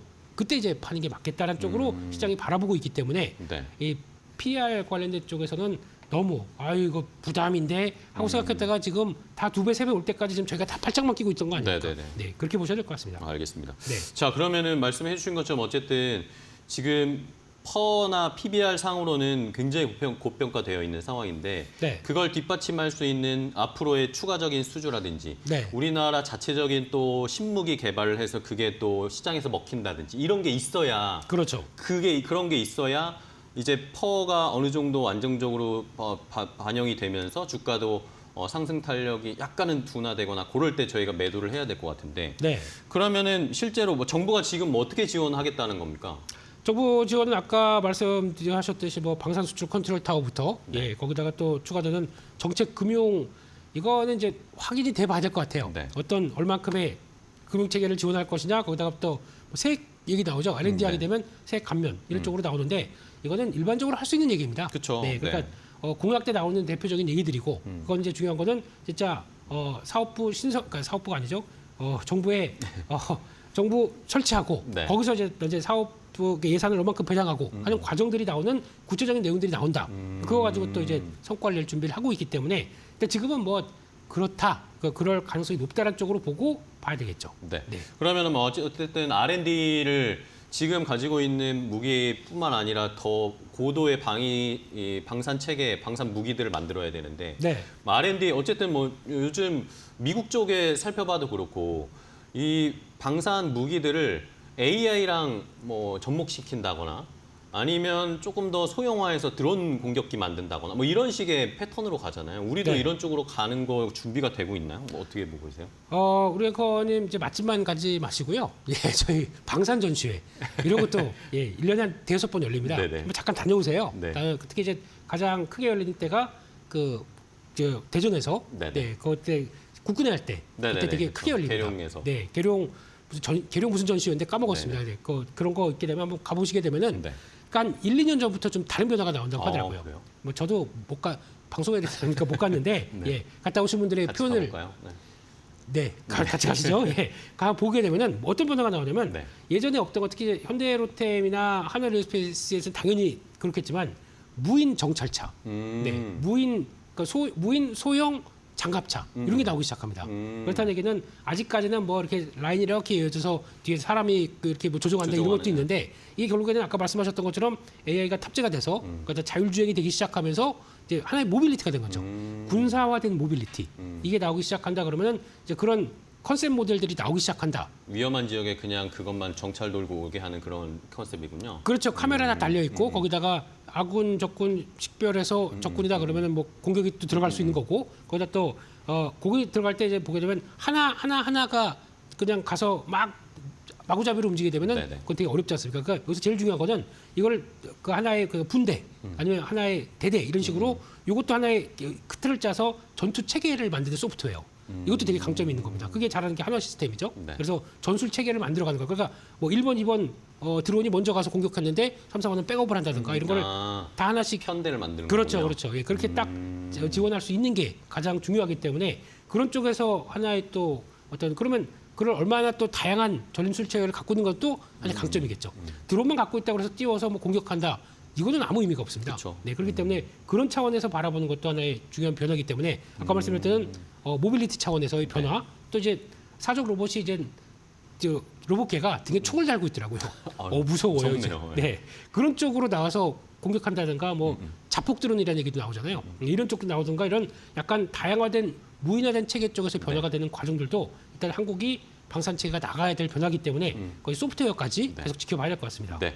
자, 이게 뭐 우크라이나 러시아 전쟁 되면서 드론 전쟁 식으로 지금 전술이 변모가 되고 있고 미국에서는 뭐 그런 게 많이 스타트업들이 그쪽으로 투자 많이 한다고 하더라고요. 팔란티어도 그렇지만 안두릴 뭐 이런 회사들이 굉장히 주목 많이 받던데. 네. 자, 그러면 이제 마지막으로 그러면 저희 시간이 거의 다 돼서 네. 우리 시장에서 그러면 지금 방산주가 이렇게 올라와 있는 상황인데 그래도 지금 해외 투자은행들이 자꾸 탑픽으로 아니면 봐야 될 곳으로 방산을 꼽아주고 있잖아요. 네. 그러면 저희가 어떤 종목을 좀 살펴봐야 될까요? 결론은 그거죠. 아니면 ETF 사야 됩니까? 어떻게 해야 됩니까? ETF도 좋습니다. ETF 같은 네. 경우도 이번에 보니까 요즘에 가장 또 핫한 쪽이 유럽의 방산 쪽이지 않습니까? 네네. 그런 쪽에서 봤었을 때 코드가 그 EUAD란 네. 예, 그러니까 유럽의 방산주를 중심으로 나오는 ETF 이것도 미국에 상장되는데 보시게 되면 계속 우상향으로 조금씩 올라가고 있습니다. 네네. 대표적인 게 라인메탈 들어가 있을 거고 뭐 레오나르도 레오나르도. 이탈리아 업체죠. 이런 것들 들어가 있다 보니까 BA라는 거는 또 영국 업체고 대표적인 방산 3대 기업이죠. 그러다 보니까 이런 거 들어간 것들 유럽의 변화가 들어갈 것이다. 이거 보시는 것도 괜찮을 것 유럽 같아요. ETF. 네. 그리고 그것도 괜찮을 것 같고 한국으로 본다. 네. 며칠 전에 뭐 하나에어로스페이스 같은 경우도 며칠 전에 이렇게 가다 보면은 이게 그 주가가 강한데 고점에서 이렇게 눌림목들이 한 번씩 들어와요. 눌림목 들어오는 것들 공략하는 거 사실 나쁘지 않거든요. 네, 그런 것도 괜찮은데 그래도 하나만 고른다라고 네. 하게 되면 한국항공우주가 한국항공우주 네, 가장 하반기까지는 부담이 좀 없다라고 생각을 하고 있습니다. 덜 올랐으니까. 덜 올랐고 네. 이번에 보니까 약간 이제 동남아 쪽에서 과거 이제 수리온 헬기 또 네네. 납품했다가 들어온 것들 그리고 또 이번에 FA50 경고공 네, 얼마 전에 또 공격기 수수석이 네. 있었더라고요. 그리고 또 그것뿐만 아니라 이번에 필리핀 쪽에서는 KF-21 그러니까요. 초음속 네. 전투기입니다. 이런 것들까지도 기술은 있어요. 기술이 있는데 그게 해봐야 이제 뭐 나가는 게 10대, 12대 이렇게 이상을 하고 있는데 그렇다고 하더라도 금액이 얼마입니까? 그쵸. 이런 쪽으로 나가게 되면 이번에 필리핀 공급하는 것도 금액은 몇 대 안 되는 것 같은데 뭐 거의 1조 가까이 되지 않습니까? 이런 쪽으로 보게 되면은 이것도 하나의 그러니까 수주를 받아가면서 하반기에 레퍼런스를 찾아간다. 네. 그러면 서서히 정고점을 돌파할 준비를 해가는 또 하나의 변화가 될 것이다. 하반기에 강할 겁니다. 실적권들이 지연된 게 좀 있기 때문에 그렇게 되면은 지금은 가장 나은 선택은 KAI 카이. 네. 그렇다 카이. 예. 한국항공우주. 알겠습니다. 네. 자, 방산 투자 포인트를 짚어드렸어요. 어쨌든 뭐 계속 좋은 이야기들 많이 나오고 있고 신정부에서도 방산에 대한 드라이브를 걸 것으로 보이는 상황이니까 두 개 골라주셨어요. 해외 쪽에서는 유럽에서의 ETF, 방산 ETF, EUAD 네. 하나 확인했고 하나는 한국항공우주, 우리나라에서는 한국항공우주 저희도 잘 지켜보도록 하겠습니다. 자, 오늘 김민수 대표님과 함께 이야기 나눴는데요. 좋은 인사이트 주셔서 감사하고요. 다음 시간에 또 뵙겠습니다. 고생 많으셨어요. 고맙습니다. 감사합니다. 네.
안녕하세요. 매드토크 신일섭입니다. 오늘의 주제는 필라델피아 반도체 지수 연일 급등세, 5,000선 돌파, 마블 테크놀로지 온세미컨덕터 급등세, 대한민국 이재명 대통령 전 통일부 장관 이종원 국정원장 지명, 이종석 국정원장이죠.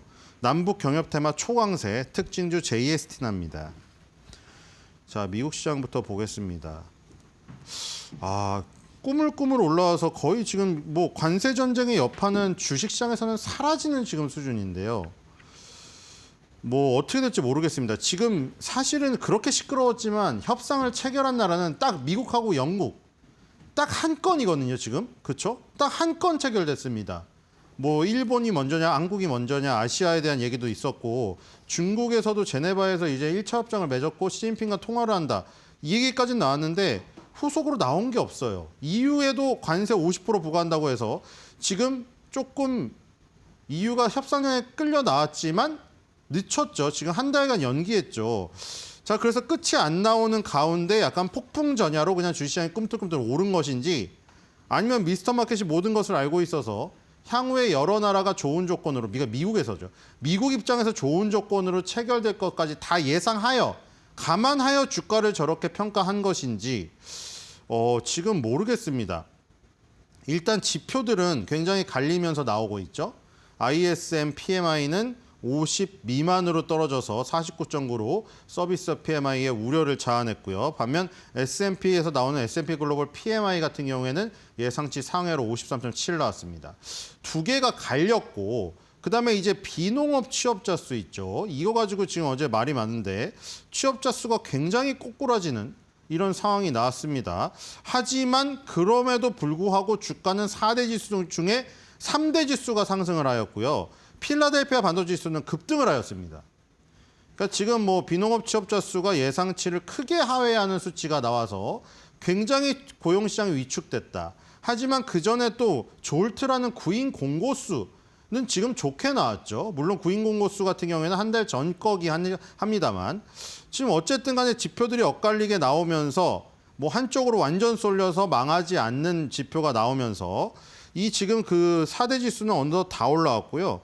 다우 지수부터 보겠습니다. 다우 지수만 사실 마이너스가 났는데 자, 역시 월봉에서 10개월 선의 저항을 혼자만 받고 있는 것을 확인하실 수 있습니다. 자, 일봉에서는 120일선이죠. 여기에 저항을 지금 계속 뚫지 못하고 있는 상황입니다. 다우존스 30종목 중에 역시 방어주인 머크 제약사가 1등을 했고요. 셔인 윌리엄스도 방어주라고 할 수가 있겠죠. 여기 그림 보시면 페인트 통을 엎어서 페인트가 쏟아지고 있잖아요. 이 셔인 윌리엄스 유명한 페인트 회사죠. 자, 페인트 회사, 제약회사 이런 것들은 전통적인 방어주입니다. 그렇죠? 아마존이 올라와 있고 나이키, 피자. 자, 엔비디아도 여기 올라와 있네요. 코카콜라, 허니웰까지 있습니다. 자, 근데 이제 상승폭 1위인 머크도 1.46밖에 되지가 않는 상승폭을 가지고 있고요. 다우존스 전체는 마이너스를 기록했습니다. 자, 그러니까 이제 상승률 이 순위대로 정렬을 하니까 거의 10개 종목이 다 플러스인데 다우 지수가 마이너스 났다는 얘기는 뭐예요?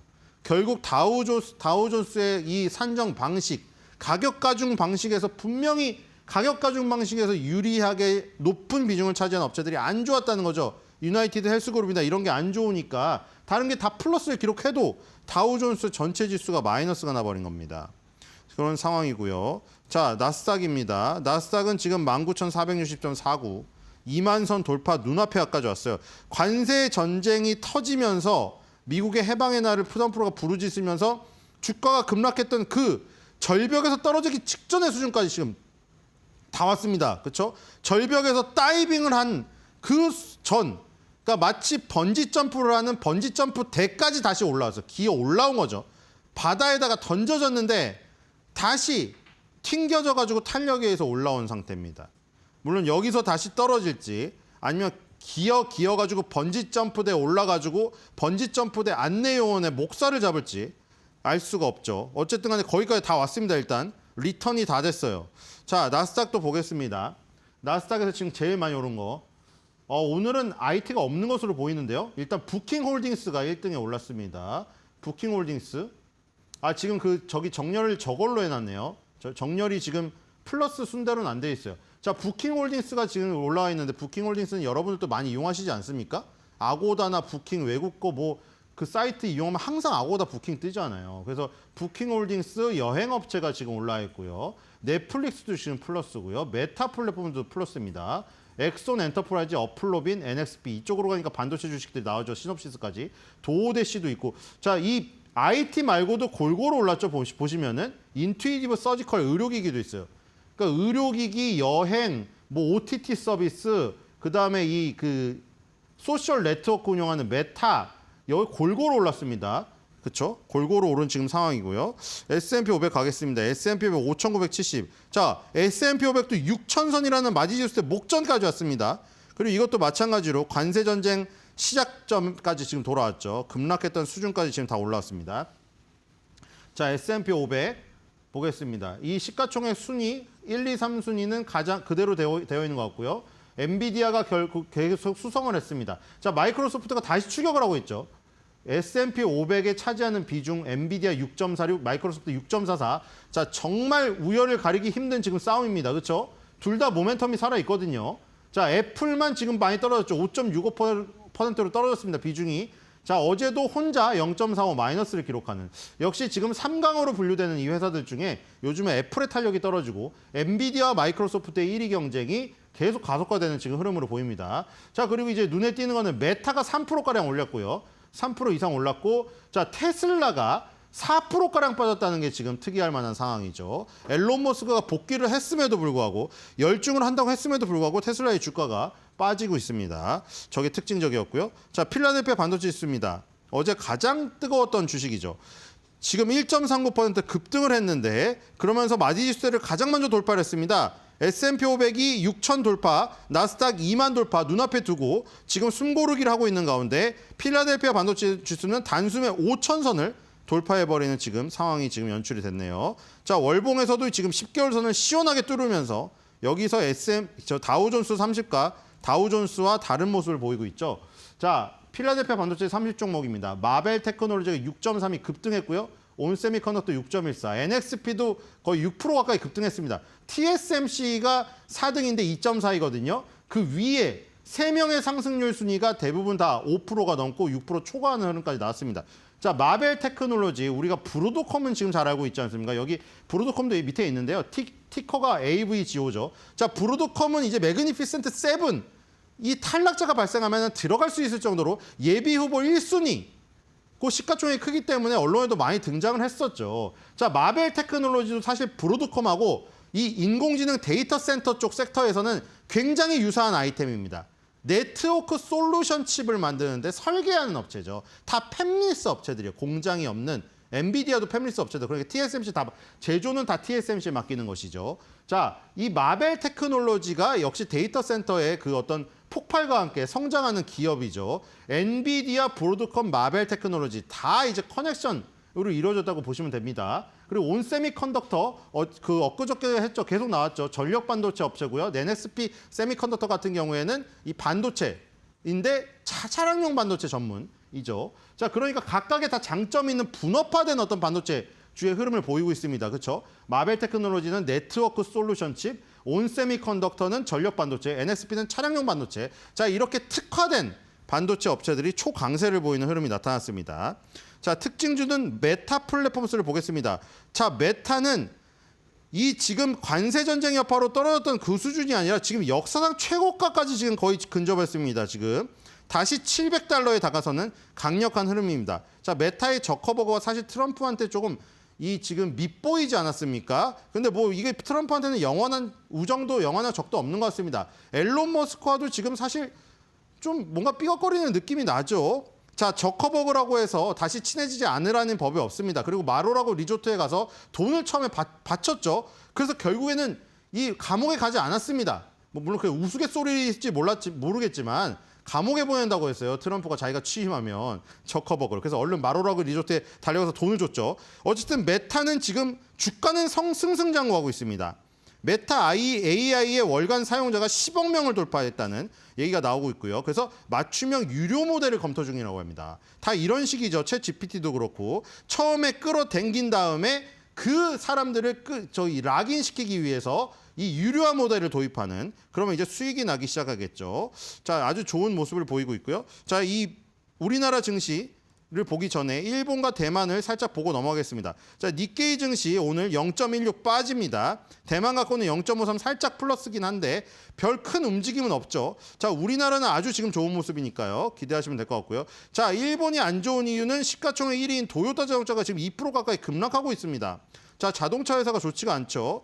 대만을 보겠습니다. 대만은 TSMC가 0.51 오르지만 어저께 지금 요 반도체 30종목 중에서 TSMC가 2.42% 급등했는데 오늘 대만 본장에서는 0.51밖에 오르지 않고 있습니다. 이런 본장과 ADR로 상장된 미국 시장의 차이, 이것 때문에 대만 증시도 겨우 강보합을 유지하고 있는 수준이고요. 둘 다 별 볼 일이 없습니다. 자, 우리나라 코스피 보겠습니다. 코스피 무려 2% 급등합니다, 지금. 코스닥도 1.41% 지금 따라가고 있고요. 자, 어느덧 2024년도 최고치에 다가서고 있죠. 2,896. 자, 지금 사실 이 지금 새로운 정권이 들어서고 나서 마치 축보를 쏘아 올리듯이 정말 강한 흐름이 나오고 있거든요. 자, 이렇게 되면 3천선도 지금 눈앞에 있다고 볼 수가 있겠죠. 어저께 말씀드린 대로 이 시간에 5천억을 넘었기 때문에 장마감 때 1조가 넘을 가능성이 크다고 했는데 역시나 어제 1조 1천억 원이라는 엄청난 금액이 들어왔습니다. 이 지금 30거래일을 따졌을 때 처음으로 들어온 것 같고요. 오늘도 5,200억을 사고 있습니다. 오늘도 만약 1조를 넘는다면은 어제 오늘 해서 1조가 2번 넘으면서 2조 넘는 금액이 외국인 순매수가 쏟아질 수가 있습니다. 이런 모습은 거의 한 이번 연도 들어서 이런 모습을 본 적이 없는 것 같아요. 이번 연도 6개월 동안 저렇게 1조가 2번 연이어 나오는 날은 본 적이 없는 것 같기 때문에 굉장히 지금 강한 흐름입니다. 자, 오늘은 어제 약했던 하나 에어로스페이스마저 가고 있고요. 다만 HD 현대중공업 조선주는 어제에 이어서 오늘도 약세를 보이고 있습니다. 삼성전자 SK하이닉스 폭발하고 있고요. 삼성전자 어느덧 6만 원대에서 구조대를 기다리시는 분들 드디어 도착 직전입니다. 팔 벌려서 헬기에 뛰어드시기 바라고요. 14위 두산 에너빌리티도 급등합니다. 드디어 또 이것도 맞췄는지 모르겠는데 마침 이 원전 수주를 또 어제 발표를 하죠. 오늘 새벽에. 그렇죠? 자, 코스닥을 보겠습니다. 에코프로 BM 에코프로 오랜만에 2차 전지주가 급등을 하고요. 자, 가장 많이 오르는 것은 리노공업입니다. 그동안 부진하던 리노공업이 10% 가까이 급등세를 보이고 있습니다. 필라델피아 반도체 지수의 급등이 여기도 이어지는 것 같고요. 상승률 상위 섹터 보겠습니다. 오늘 그 사이에 변하지 않았네요. 그렇죠? 오늘은 그 사이에 변하지 않았고 어제는 변했습니다. 그 사이에. 제가 지역화폐 테마 코나이를 준비했었는데 그 사이에 바뀌어 있었는데 오늘은 남북경협 테마가 여전히 지금 1위입니다. 5.50% 급등하고요. 여기서 이제 JS티나가 상한가를 진입했고 일신석재 좋은 사람들까지 21%에서 23% 급등을 하고 있습니다. 자, 오늘 JS티나 보겠습니다. 자, JS티나 기억하시는 분이 있을지 모르겠지만 로만손이라는 회사였죠. 남성 손목시계를 만들던 회사였고 그 당시에 김연아 씨 소녀시대 정말 당대 내노라하는 슈퍼스타들이 다 모델이었습니다. JS티나의 소녀시대 백은 완판을 벌이면서 오픈런을 연출했고요. 자, 그러던 주가가 어떻게 이렇게 됐는지 모르겠으나 정말 좀 처참한 지금 주가의 모습을 보이고 있죠. 지금 다시 간 것은 그겁니다. 지금 노무현 대통령 시절에 통일부 장관을 지냈던, 물론 중도 하차하셨거든요, 그때. 근데 지금 다시 등장하셨습니다. 국정원장 지명자로. 그래서 지금 통일부 장관, 국정원장 이런 부분은 이제 남과 북의 어떤 관계에서 중간다리 역할을 해야 되는 그 어떤 역할고리이기 때문에 지금 이런 예전에 남북 화해 모델을 조성했던 노무현 정권 시절 그랬죠. 남북 화해 모델을 조성했던 이런 분을 맞춰놨다는 그 얘기 때문에 남북경협 테마가 강하게 움직이고 있는 이런 모습을 보이고 있습니다. 다만 아까 주가로 보셨듯이 지금 굉장히 장기 하락 구간이고 재무제표가 조금 엉망이 되어 있기 때문에 그런 부분은 확인하셔야 되지 않을까 이런 생각이 듭니다. 오늘 한 줄 매도평은 역시 오랜만에 JS티나가 올랐기 때문에 JS티나의 어떤 추억을 되살리면서 준비했습니다. 소시백 완판시키던 JS티나 주가 튀나?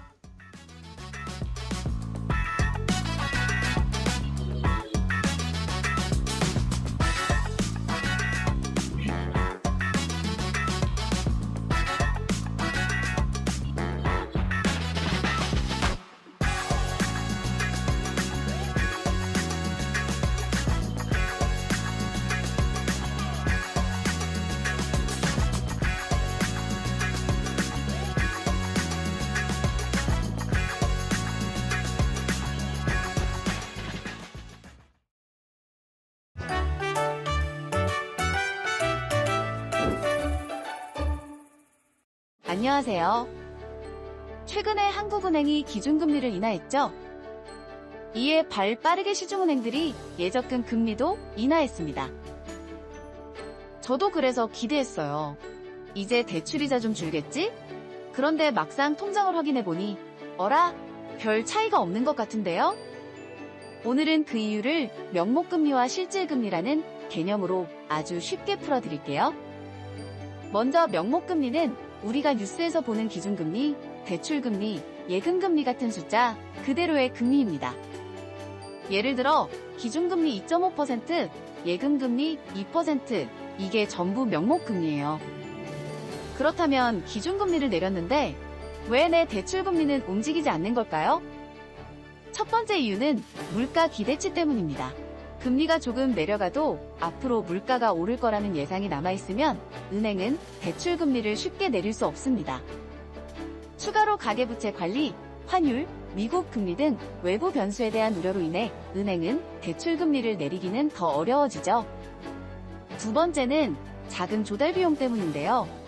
은행도 돈을 빌려와서 대출을 주는데 이 조달금리가 여전히 높을 경우 기준금리 인하만으로 대출금리를 크게 내리긴 어려운 것이죠. 세 번째, 시장금리와 시차 때문입니다.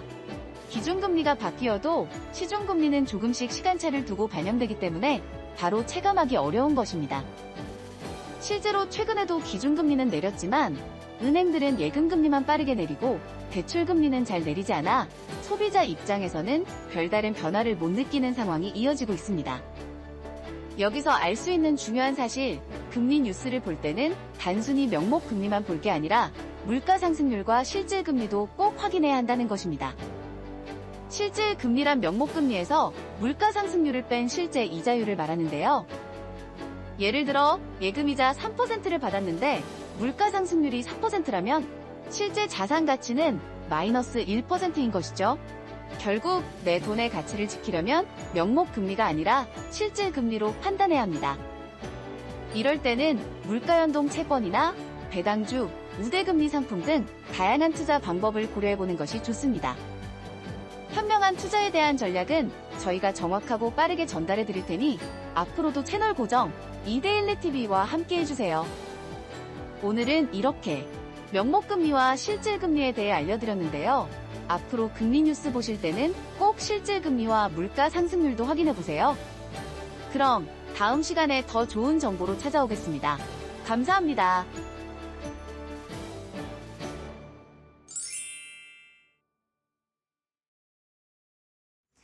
이재명 대통령의 취임 이후 허니문 랠리를 이어가고 있는 우리 시장입니다. 오늘 코스피가 지난 7월 이후 11개월 만에 2,800선을 넘었는데요. 특히 외국인들이 강하게 들어오면서 지수 상방을 이끄는 점은 긍정적입니다. 현재 지수 상황 함께 체크해 보겠습니다. 먼저 유가증권 시장입니다. 오전 10시경에 2,800선을 돌파했는데 계속해서 상승 추세를 이어갑니다. 현재 시간 기준으로 2.1% 강세 가져가면서 2,828선에서 거래가 되고 있고요. 코스닥 역시 1.45% 강하게 오르고 있습니다. 761선, 760선 돌파했습니다. 761선에서 거래가 되고 있습니다. 그렇다면 수급은 어떨까요? 현재 투자자들 매매 동향도 함께 살펴보겠습니다. 어제 코스피 시장에서 외국인이 1조 원 넘게 순매수를 가져가면서 크게 사들였는데 오늘도 이 매수세 이어갑니다. 외국인과 기관이 순매수 동향을 보이고 있고요. 개인만 8천억 원가량 팔자세 보이고 있습니다. 그렇다면 코스닥 매매 동향은 어떨까요? 함께 확인해 보시죠. 마찬가지로 외국인과 기관의 순매수가 눈에 띄네요. 다만 개인은 700억 원가량 팔자세 보이고 있습니다. 그렇다면 환율도 함께 체크해 봐야겠죠. 현재 원달러 환율이 1,360원대에서 출발을 했는데 계속해서 하락폭을 키워가고 있습니다. 1,350원대 진입하면서 현재 시간 1,357원 선에서 거래가 되고 있습니다.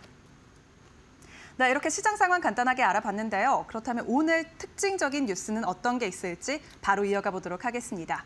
16년 만에 한국의 해외 원전 수출 계약이 이루어졌습니다. 바로 체코 원전 최종 계약 소식인데요. 우여곡절 끝에 어제자로 한수원과 체코 간 두코바니 원전 2기에 대한 신규 건설 최종 계약이 승인됐습니다. 경쟁사인 프랑스 회사가 한수원의 발목을 잡으면서 계약서 서명이 무산되기도 했었죠. 다만 어제 프랑스 전력공사가 한수원과 체코 정부의 계약을 막기 위해 냈었던 가처분 신청이 체코 최고 행정법원에서 취소 판결이 났습니다. 체코 정부는 곧바로 한수원과 계약을 맺었는데 이로써 팀코리아 원전 수주가 성공적으로 이뤄진 겁니다. 이번 계약 총 규모는 무려 26조 원에 달합니다. 첫 가동은 2036년으로 예정되어 있는데요. 한수원은 팀코리아인 한전기술, 또 한전 KPS, 두산에너빌리티, 대우건설 등 이번 프로젝트 참여 분야 기업별로도 하도급 계약을 체결할 계획이라고 함께 밝혔습니다. 그렇다면 현재 주가 흐름은 어떨까요? 관련 주가 함께 살펴보겠습니다. 먼저 두산에너빌리티, 오늘도 52주 신고가를 경신했습니다. 6%가량 오르면서 45,250원 선에서 거래가 되고 있고요. 한전산업 주가도 오늘 강세 보입니다. 14% 넘게 강한 흐름 가져가면서 13,030원 선에서 거래가 되고 있습니다. 한전기술도 오늘 11% 넘게 오르고 있습니다. 68,200원 선에서 거래되고 있고요. 대우건설 주가도 확인해 보시죠. 3% 넘게 강세 보이면서 4,530원 선에서 거래 중입니다. 네, 신정부 출범한 지 이틀째인 오늘 이재명 대통령이 취임 후 처음으로 국무회의를 주재합니다. 이재명 대통령은 민생과 경제 회복을 국정 최우선 과제로 내걸고 있는데요. 어제 저녁 1호 행정명령이었던 비상경제점검 TF회의, 여기서 논의됐던 추경 예산 편성 등이 오늘 국무회의에서 다시 이야기할 것으로 전망되고 있습니다. 그 가운데 지역화폐가 추경안 예산에 포함될지 귀추가 주목되고 있는데요. 앞서 이재명 대통령은 후보 시절에 지역화폐 확대를 공약으로 내건 바 있죠. 여기에 더해서 이한주 더불어민주당 민주연구원장이 2차 추경에 지역화폐 예산이 포함될 것 같다라고 어제 밝혔습니다. 이로써 오늘 관련 시세가 계속해서 이어지고 있는데 주가 흐름 함께 살펴보도록 하겠습니다. 네, 현재 코나아이가 13% 넘게 급등하고 있습니다. 67,200원 선에서 거래가 되고 있고요. 쿠폰 주가도 오늘 강세 가져갑니다. 11% 넘게 강하게 튀어오르면서 36,600원 선에서 거래되고 있습니다. 웹캐시 주가도 오늘 강세를 가져가다가 장중 오름폭을 줄이면서 현재 시간 약보합권에서 거래되고 있습니다. 25,500원 선에서 거래 중입니다. 전기차 캐즘 속에서도 올해 1월에서 4월의 글로벌 전기차 판매량은 전년보다 늘어난 것으로 나타났습니다. 특히 중국 업체들이 전 세계에서 판매량을 가장 빠르게 늘려가고 있는데요. 올 1월에서 4월 글로벌 판매량을 보면 중국 전기차 업체인 비아디가 작년보다 43% 넘게 판매량이 증가하면서 1위 자리를 굳건히 가져갔습니다. 다만 테슬라는 작년 대비해서 부진한 판매량으로 전 세계 판매량 3위로 내려앉았는데요. 특히 테슬라의 유럽과 북미 판매량이 각각 34%, 또 9% 넘게 감소하면서 부진을 면치 못했습니다. 비아디는 유럽과 북미 시장에서 각각 25%, 또 4% 넘게 판매량이 증가되면서 시장을 넓혀가고 있는데요. 현대차 그룹은 전년 대비 판매량이 약 11% 넘게 증가했습니다. 북미 시장에서 포드사와 GM사를 앞지르면서 경쟁력을 입증하고 있는 점은 눈여겨봐야 할 것 같습니다. 한편 테슬라는 간밤 미증시에서 머스크와 트럼프 간의 갈등이 부각되면서 주가가 3% 넘게 빠지기도 했죠. 관련 주가 흐름 함께 살펴보도록 하겠습니다. 오늘 테슬라 주가 3.55% 하락하면서 332달러 선에서 거래를 마감했습니다. 현대차 주가도 함께 봐야겠죠. 현재 시간 기준으로 3% 넘게 오르고 있습니다. 19만 1,700원 선에서 거래되고 있고요. 기아도 주가 보면요. 3% 넘게 강세 가져갑니다. 9만 3,100원에서 거래 중입니다. 네, 대형주들이 지수 상방을 받쳐주면서 연일 상승하고 있는 우리 시장입니다. 계속해서 이렇게 좋은 흐름 이어갈 수 있을지 기대가 되는데요. 저희와 함께 우리 시장 계속해서 체크해 보시죠. 오늘은요, 중국을 대표하는 전기차 BYD에 대한 기업 분석을 좀 해드리려고 합니다. 윤석천 경제평론가와 함께하겠습니다. 어서 오세요, 평론가님. 네, 안녕하십니까? 네. 그 유럽에서요, 중국 BYD가 테슬라를 추월했다라는 언론 기사들이 쏟아져 나왔는데, 네네네. 뭐 팩트이니까 이렇게 쏟아졌겠죠. 네네네. 그런데 그 BYD에 대해서 너무 띄우는 게 아닌가. 왜냐하면 뭐 압도적 1위, 막 이런 수식어가 네네네. 약간 좀 거슬리기도 하고. 예. 그래서 이 이슈를 어떻게 바라봐야 될까? 왜 예전에 한 번도 이런 이슈로 그렇습니다. 일본에서 도요타를 제꼈다. 말씀해 주셔가지고 예, 예. 저 계속 의심이 드는 거예요. 네네네. 그 콘텐츠 방송해드린 이후에 예. 그래서 예. 좀 여쭤보려고 합니다. 예. 그 BYD가 전기차 분야에서 글로벌 1위를 한 건 맞죠. 이 중국 시장을 포함하는 거니까. 예. 그러면은 BYD 진짜 잘 나가는구나. 뭐 유럽에서는 테슬라까지 제꼈네. 네. 그럼 전기차 시장을 갖다가 글로벌리하게 완전히 평정하는 거 아니냐. 뭐 이런 생각들을 갖다가 대부분은 좀 하실 것 같아요. 그래서 사실은 그 팩트는 팩트인 거고 그 팩트가 의미하는 거가 정확하게 무엇이고 네. BYD는 또 앞으로 어떻게 될 것인가. 과연 글로벌 전기차 시장을 갖다가 완전히 장악을 할 것인가. 네. 이런 문제에 대해서 한번 생각해 볼 필요가 있어서 이번 주제를 갖다가 일단 선택을 했습니다. 네. 일단 유럽 28개국이죠. EU, 그다음에 뭐 EFTA, 그다음에 영국을 포함하는 겁니다. 그러니까 유럽 전역이라고 얘기할 수가 있겠죠. 지난 4월 순수 전기차 브랜드별 판매 대수를 보면 테슬라의 부진과 함께 BYD의 약진이 있었던 것은 분명한 사실이에요. 테슬라는 4월 달입니다. 7,165대를 팔아서요. 전년 동월 대비 마이너스 49% 성장을 했습니다. 네. 완전히 반토막이 난 거죠. 그다음에 반면 BYD는 7,231대를 팔아서 전년 동월 대비 169% 정도 성장을 했어요. 네. 약진이라고 얘기할 수가 있겠죠. 근데 이제 유심히 봐야 될 거는 양사의 그 차이는 66대에 불과해요. 뭐 테슬라 부진의 이유는 여러분들이 예. 너무나 잘 알고 있잖아요. 뭐 신차 출시 지연이라든지 아니면은 일론 머스크의 극우적 행보가 특히 유럽의 극우 정당들을 많이 지지하는 연설들을 많이 했었잖아요. 이게 이제 유럽인들 마음에 상처기를 냈고 네.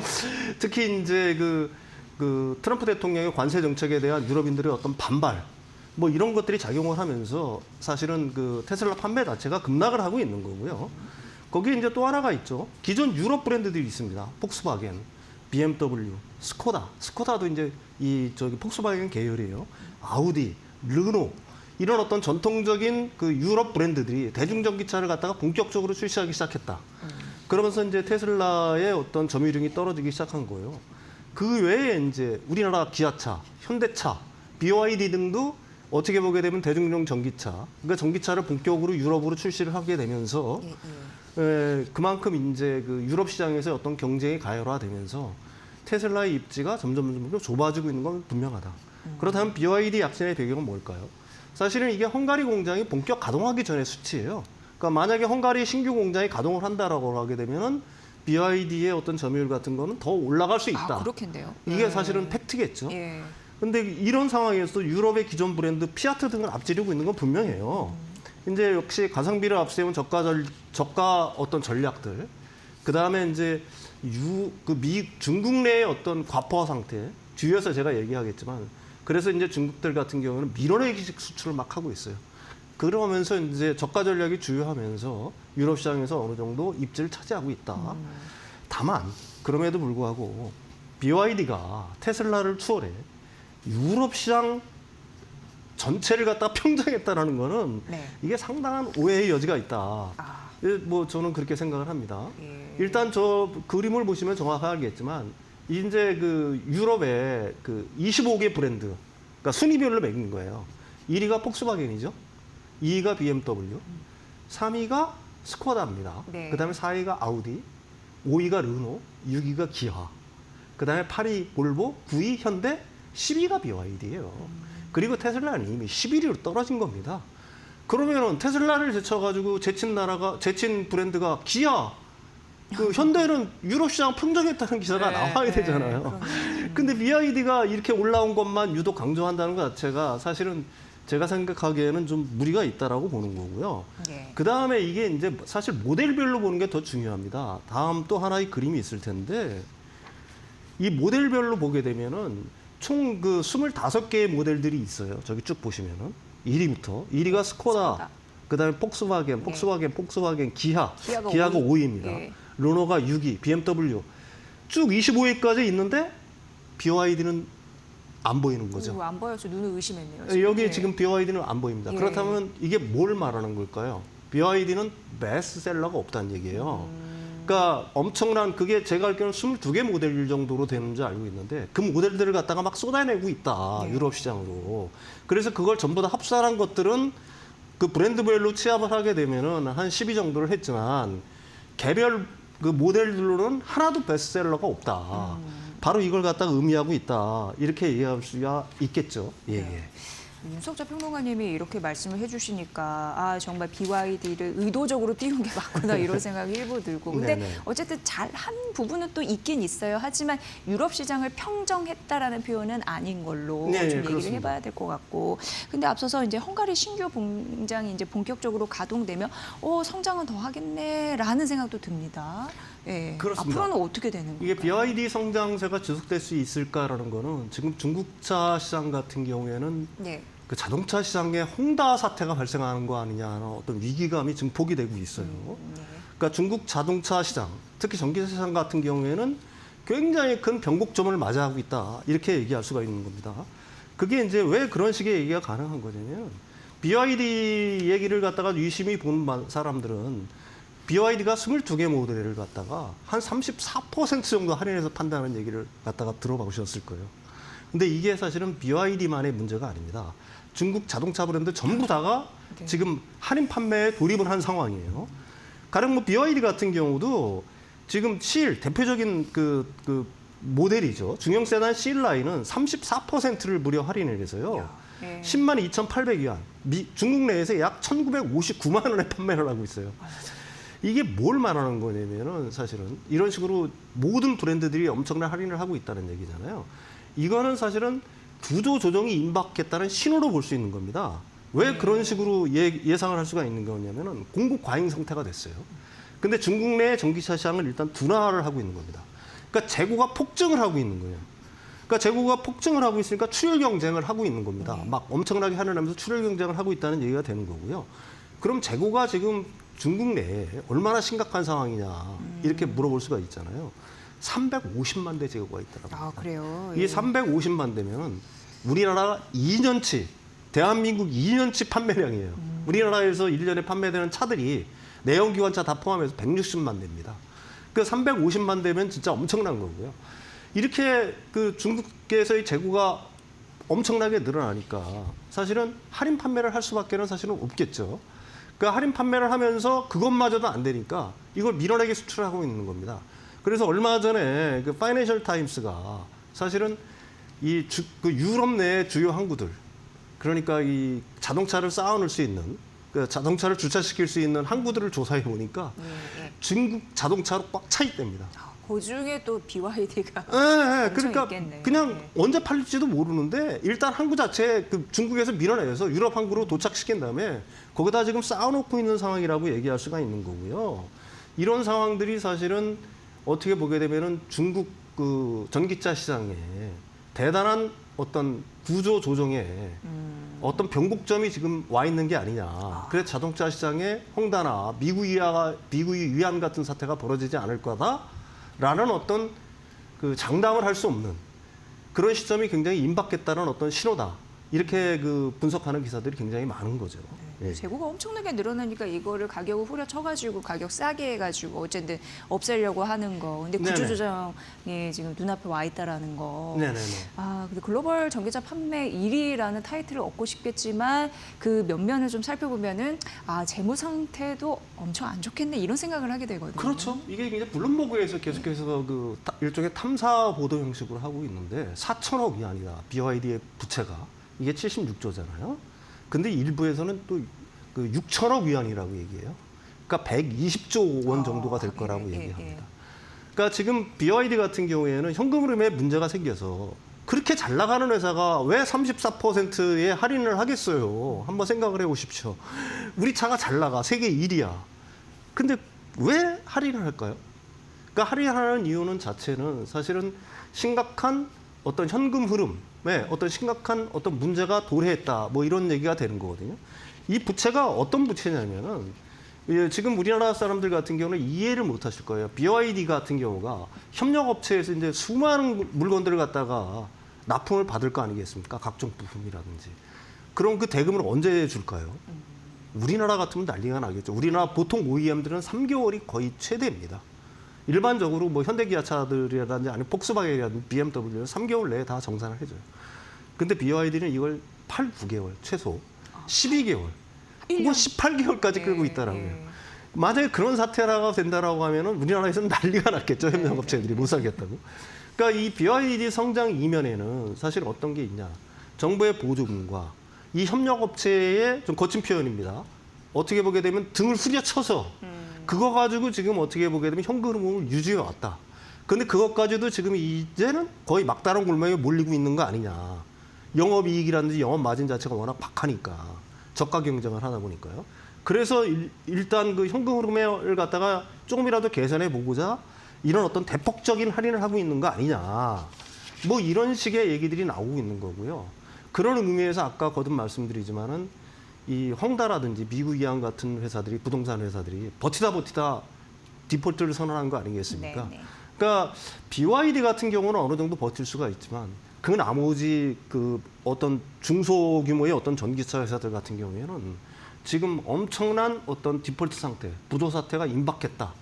이런 신호로도 읽을 수가 있다. 이런 얘기를 하고 있는 겁니다. 네, 그러니까 BYD의 운명은 결국 깜깜하다. 네네, 그렇습니다. 예, 이렇게 예. 생각이 되네요. 네네. 예. 그 향후 BYD 운명은 사실 중국 그 공산당 정부가 이건 밀어주는 회사잖아요. 부도나게 내버려두지는 않을 거다. 뭐 이런 얘기들이 굉장히 많아요.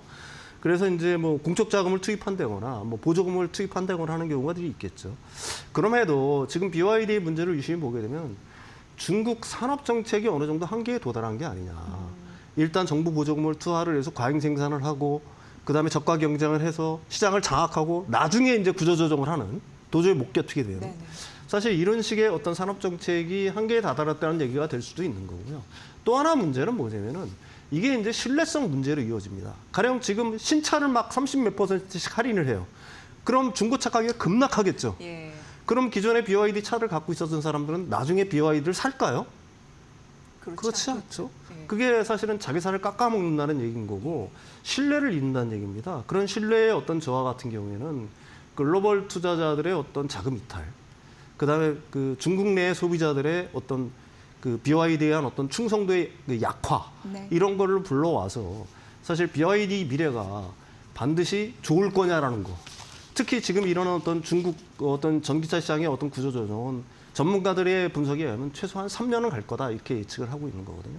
그러니까 일부에서 얘기하는 것처럼 사실은 BYD가 글로벌 1위라는 어떤 우리는 그것만을 강조를 하고 있는데 그 BYD의 어떤 실체가 그게 과연 얼마나 실속이 있는 회사인지를 갖다가 냉정하게 볼 필요가 있다 이런 말씀을 드립니다. 네, 뭐 여전히 중국 자동차에 대한 신뢰성 의문이 있는 거고요. BYD 의도적인 띄우기 하면 안 되겠습니다. 그런 부분에서 잘 살펴봤습니다. 윤석정 경제평론가와 함께했습니다. 오늘도 너무 의미 있는 콘텐츠였습니다. 고맙습니다.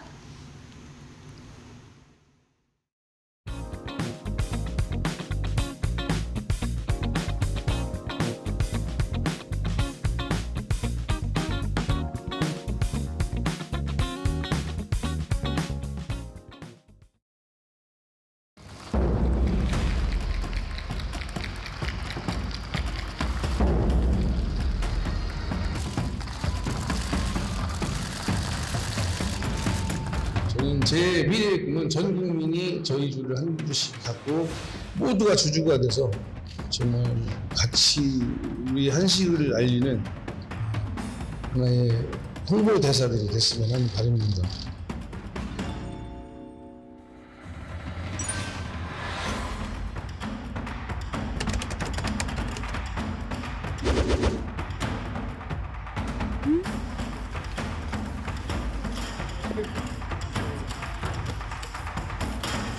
안 좋은 일이 많이 겹쳐서 일단 다시 한번 죄송스럽게 생각합니다.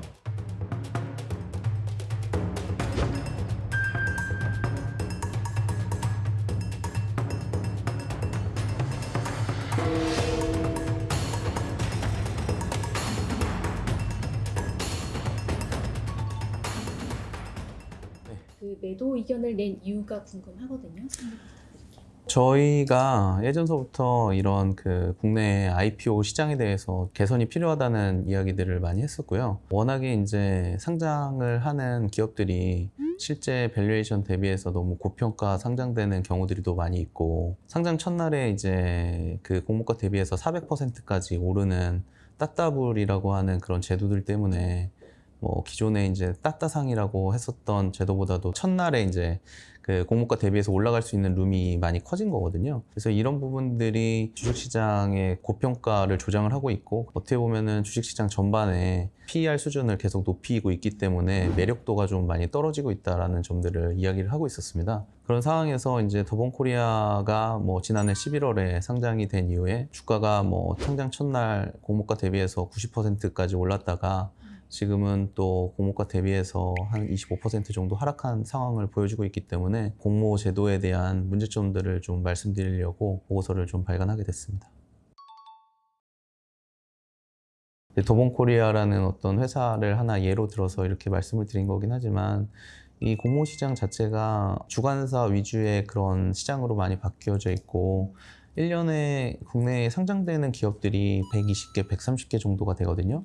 그런데 이런 회사들이 주관사 비용으로만 뭐 30억 정도씩 쓴다고 하더라도 전체적으로 시장이 뭐 한 3,600억 정도 이익이 나는 그 정도 시장이거든요. 이런 부분들을 증권사에서 다 이제 어떻게 보면은 폭리를 취하고 있다라고 볼 수가 있고, 또 이 수수료율이라는 게 공모가를 높이 올리면 올릴수록 더 많은 그런 수수료를 받을 수 있는 구조로 되어 있기 때문에 고평가 상장을 상당히 조장하고 있는 그런 원인으로 작용을 하고 있거든요. 그리고 거기에다가 이제 국내에 이렇게 상장을 하는 그 IPO 첫날에 400%까지 오를 수 있게끔 만들어 놓은 제도가 어떻게 보면은 개인 투자자들을 상당히 이제 현혹시키면서 첫날에 주가가 상장한 이후에 더 주가가 더 많이 오를 거라는 그런 뭐 환상을 씹어주면서 그날 막 매수를 하게끔 만드는 그런 투자 심리를 자극시키거든요. 그래서 이런 부분들이 좀 많이 잘못돼 있고, 더본코리아 같은 경우에도 원래는 23,000원에서 28,000원 사이에 공모 희망 밴드로 이제 정해져 있었지만 경쟁률이 엄청 심하다 보니까 34,000원으로 이제 공모가가 산정이 됐고, 첫날에 90%가 올라서 13,500원 정도까지 이제 올라게 됐었거든요. 그러면 이제 그날 원래는 이 회사가 3,000억 원 정도의 기업 가치로 평가를 받았어야 되는 회사인데, 그날 이제 90%가 오르면 거의 이제 6천억 원에 가까운 기업 가치가 돼버렸잖아요. 그러면 코스피 지수에는 다음 날에 이 주가의 종가를 가지고서 다음 날 주가 지수에 반영이 되게 되거든요. 그러면 코스피 지수가 이제 그 다음 날에 더본코리아의 주가가 빠지면 빠질수록 이 주가 지수도 함께 빠져버리게 되는 그런 효과를 또 야기를 시켜요. 그렇기 때문에 주가 지수에도 이런 고평가 상장들이 하방 압력으로 작용을 계속적으로 시키는 거기 때문에 이런 부분들이 상당히 이제 국내 시장 전반에 문제로 작용하고 있다라는 말씀을 좀 드리고 싶습니다. 네. 원래는 전체적으로 매출의 86% 정도가 가맹 매출에서 발생이 되고 유통 부분에서 이제 한 15% 정도 발생이 되기 때문에 어떻게 보면은 지금 상장되어 있는 프랜차이즈 업체, 그러니까 뭐 교촌 F&B가 유일하게 남아있는 그런 프랜차이즈 기업이라고 볼 수가 있는데 이 회사가 지난 2024년도 실적이 상당히 이제 많이 악화가 됐거든요. 유사 기업으로 쓰기에는 좀 어려운 상황이었다라는 것들을 이제 좀 확인할 수가 있었고요. 더본코리아에 상장을 할 때 유사 기업 그 군을 보면 뭐 풀무원이라든지 CJ 시푸드 같은 이런 유통기업들을 가지고서 식품 유통하는 회사들을 가지고서 이제 밸류에이션을 하게 됐는데 이 부분이 이제 어떻게 보면은 그 피어그룹 선정이 좀 잘못된 부분들이 있다라고 말씀드릴 수가 있겠고요. 이거는 뭐 어떻게 보면은 공모시장 전반에 이제 신규로 상장되는 기업들이 다 이런 식으로 좀 하고 있다는 것도 좀 문제점이 있다고 그렇게 생각하고 있습니다.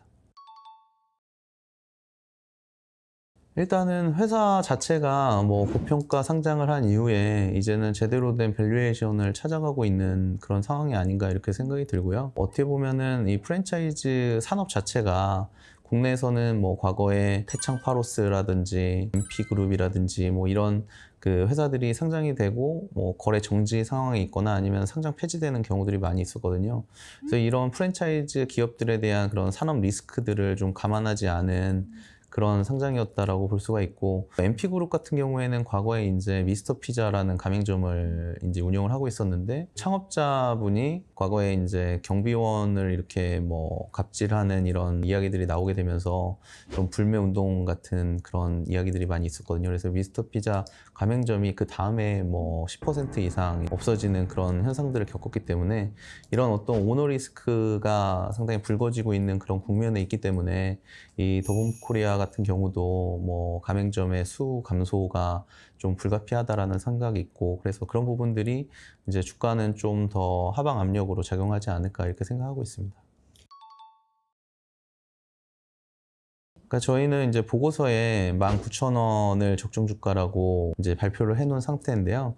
이 부분은 이제 올해의 뭐 영업 실적을 기준으로 해서 상장 당시에 이제 PER 수준이 15배 정도 밸류에이션 했거든요. 근데 이제 저희 같은 경우에는 한 13배 정도가 적당했었다라고 판단을 하고 있고 대신에 이제 저희들도 한 15배로 이렇게 할증 프리미엄을 높여놓은 이유가 이 회사가 이제 상장을 하게 되면서 1,000억 원 정도의 그런 공모자금을 이제 모집을 했고 그리고 기존에 한 1,000억 원 정도의 그런 유유 자금이 있었습니다. 그래서 한 2,000억 원 정도의 현금성 자산을 확보를 하고 있기 때문에 이런 부분들이 투자자들을 위한 주주가치 제고에 대한 대책으로 나올 시 주가가 그래도 뭐 더 추가적인 하락이 있지는 않을 거라는 그런 생각이 있어서 약간의 이제 할증 프리미엄을 좀 줬다 이렇게 보시면 될 것 같습니다.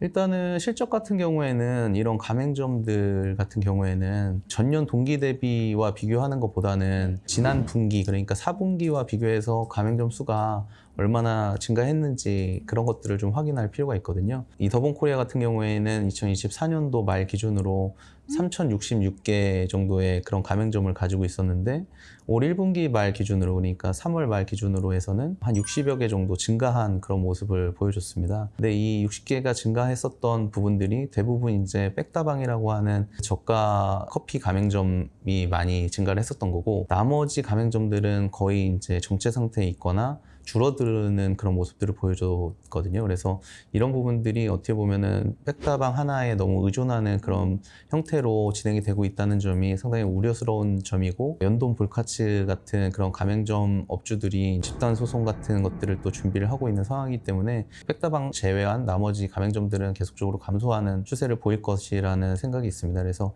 앞으로 실적이 좀 더 하락할 수 있다. 이렇게 좀 볼 수가 있겠고요. 그래서 이제 1분기 실적이 이제 소폭 상승했다는 점을 가지고서 너무 이제 좀 긍정적으로 보는 시각은 피하는 것이 좋다. 이렇게 좀 말씀드릴 수가 있겠습니다. 일단은 제가 생각했었을 때는 뭐 시장 자체가 우리나라에서 태생한 그런 프랜차이즈들은 한국만을 무대로 해가지고 이제 이 시장을 확장시켜 나왔었던 거고, 말씀하셨던 그런 뭐 맥도날드라든지 뭐 스타벅스라든지 하는 그런 기업들은 이제 글로벌 시장을 다 자기 시장으로 생각하고 이제 진출하는 것이기 때문에 어떻게 보면은 그런 근본적인 좀 차이가 있다라고 말씀드릴 수가 있겠고, 특히 이제 뭐 더본코리아 같은 경우에는 이 백종원이라고 하는 어떤 인물의 그런 인지도를 바탕으로 해서 이 사업이 성장을 했기 때문에 그런 어떤 시스템을 가지고서 확장을 해 나가는 회사들과 비교하기에는 조금 무리가 있다고 그렇게 생각합니다.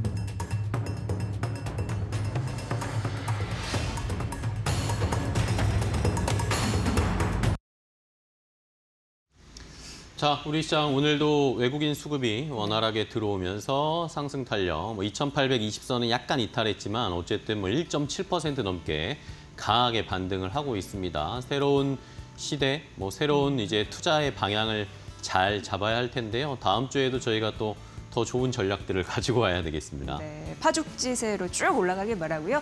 내일 현충일 휴장이고요. 네. 다음 주 월요일 이 시간에 여러분을 찾아뵙겠습니다. 함께해 주신 여러분 고맙습니다. 고맙습니다.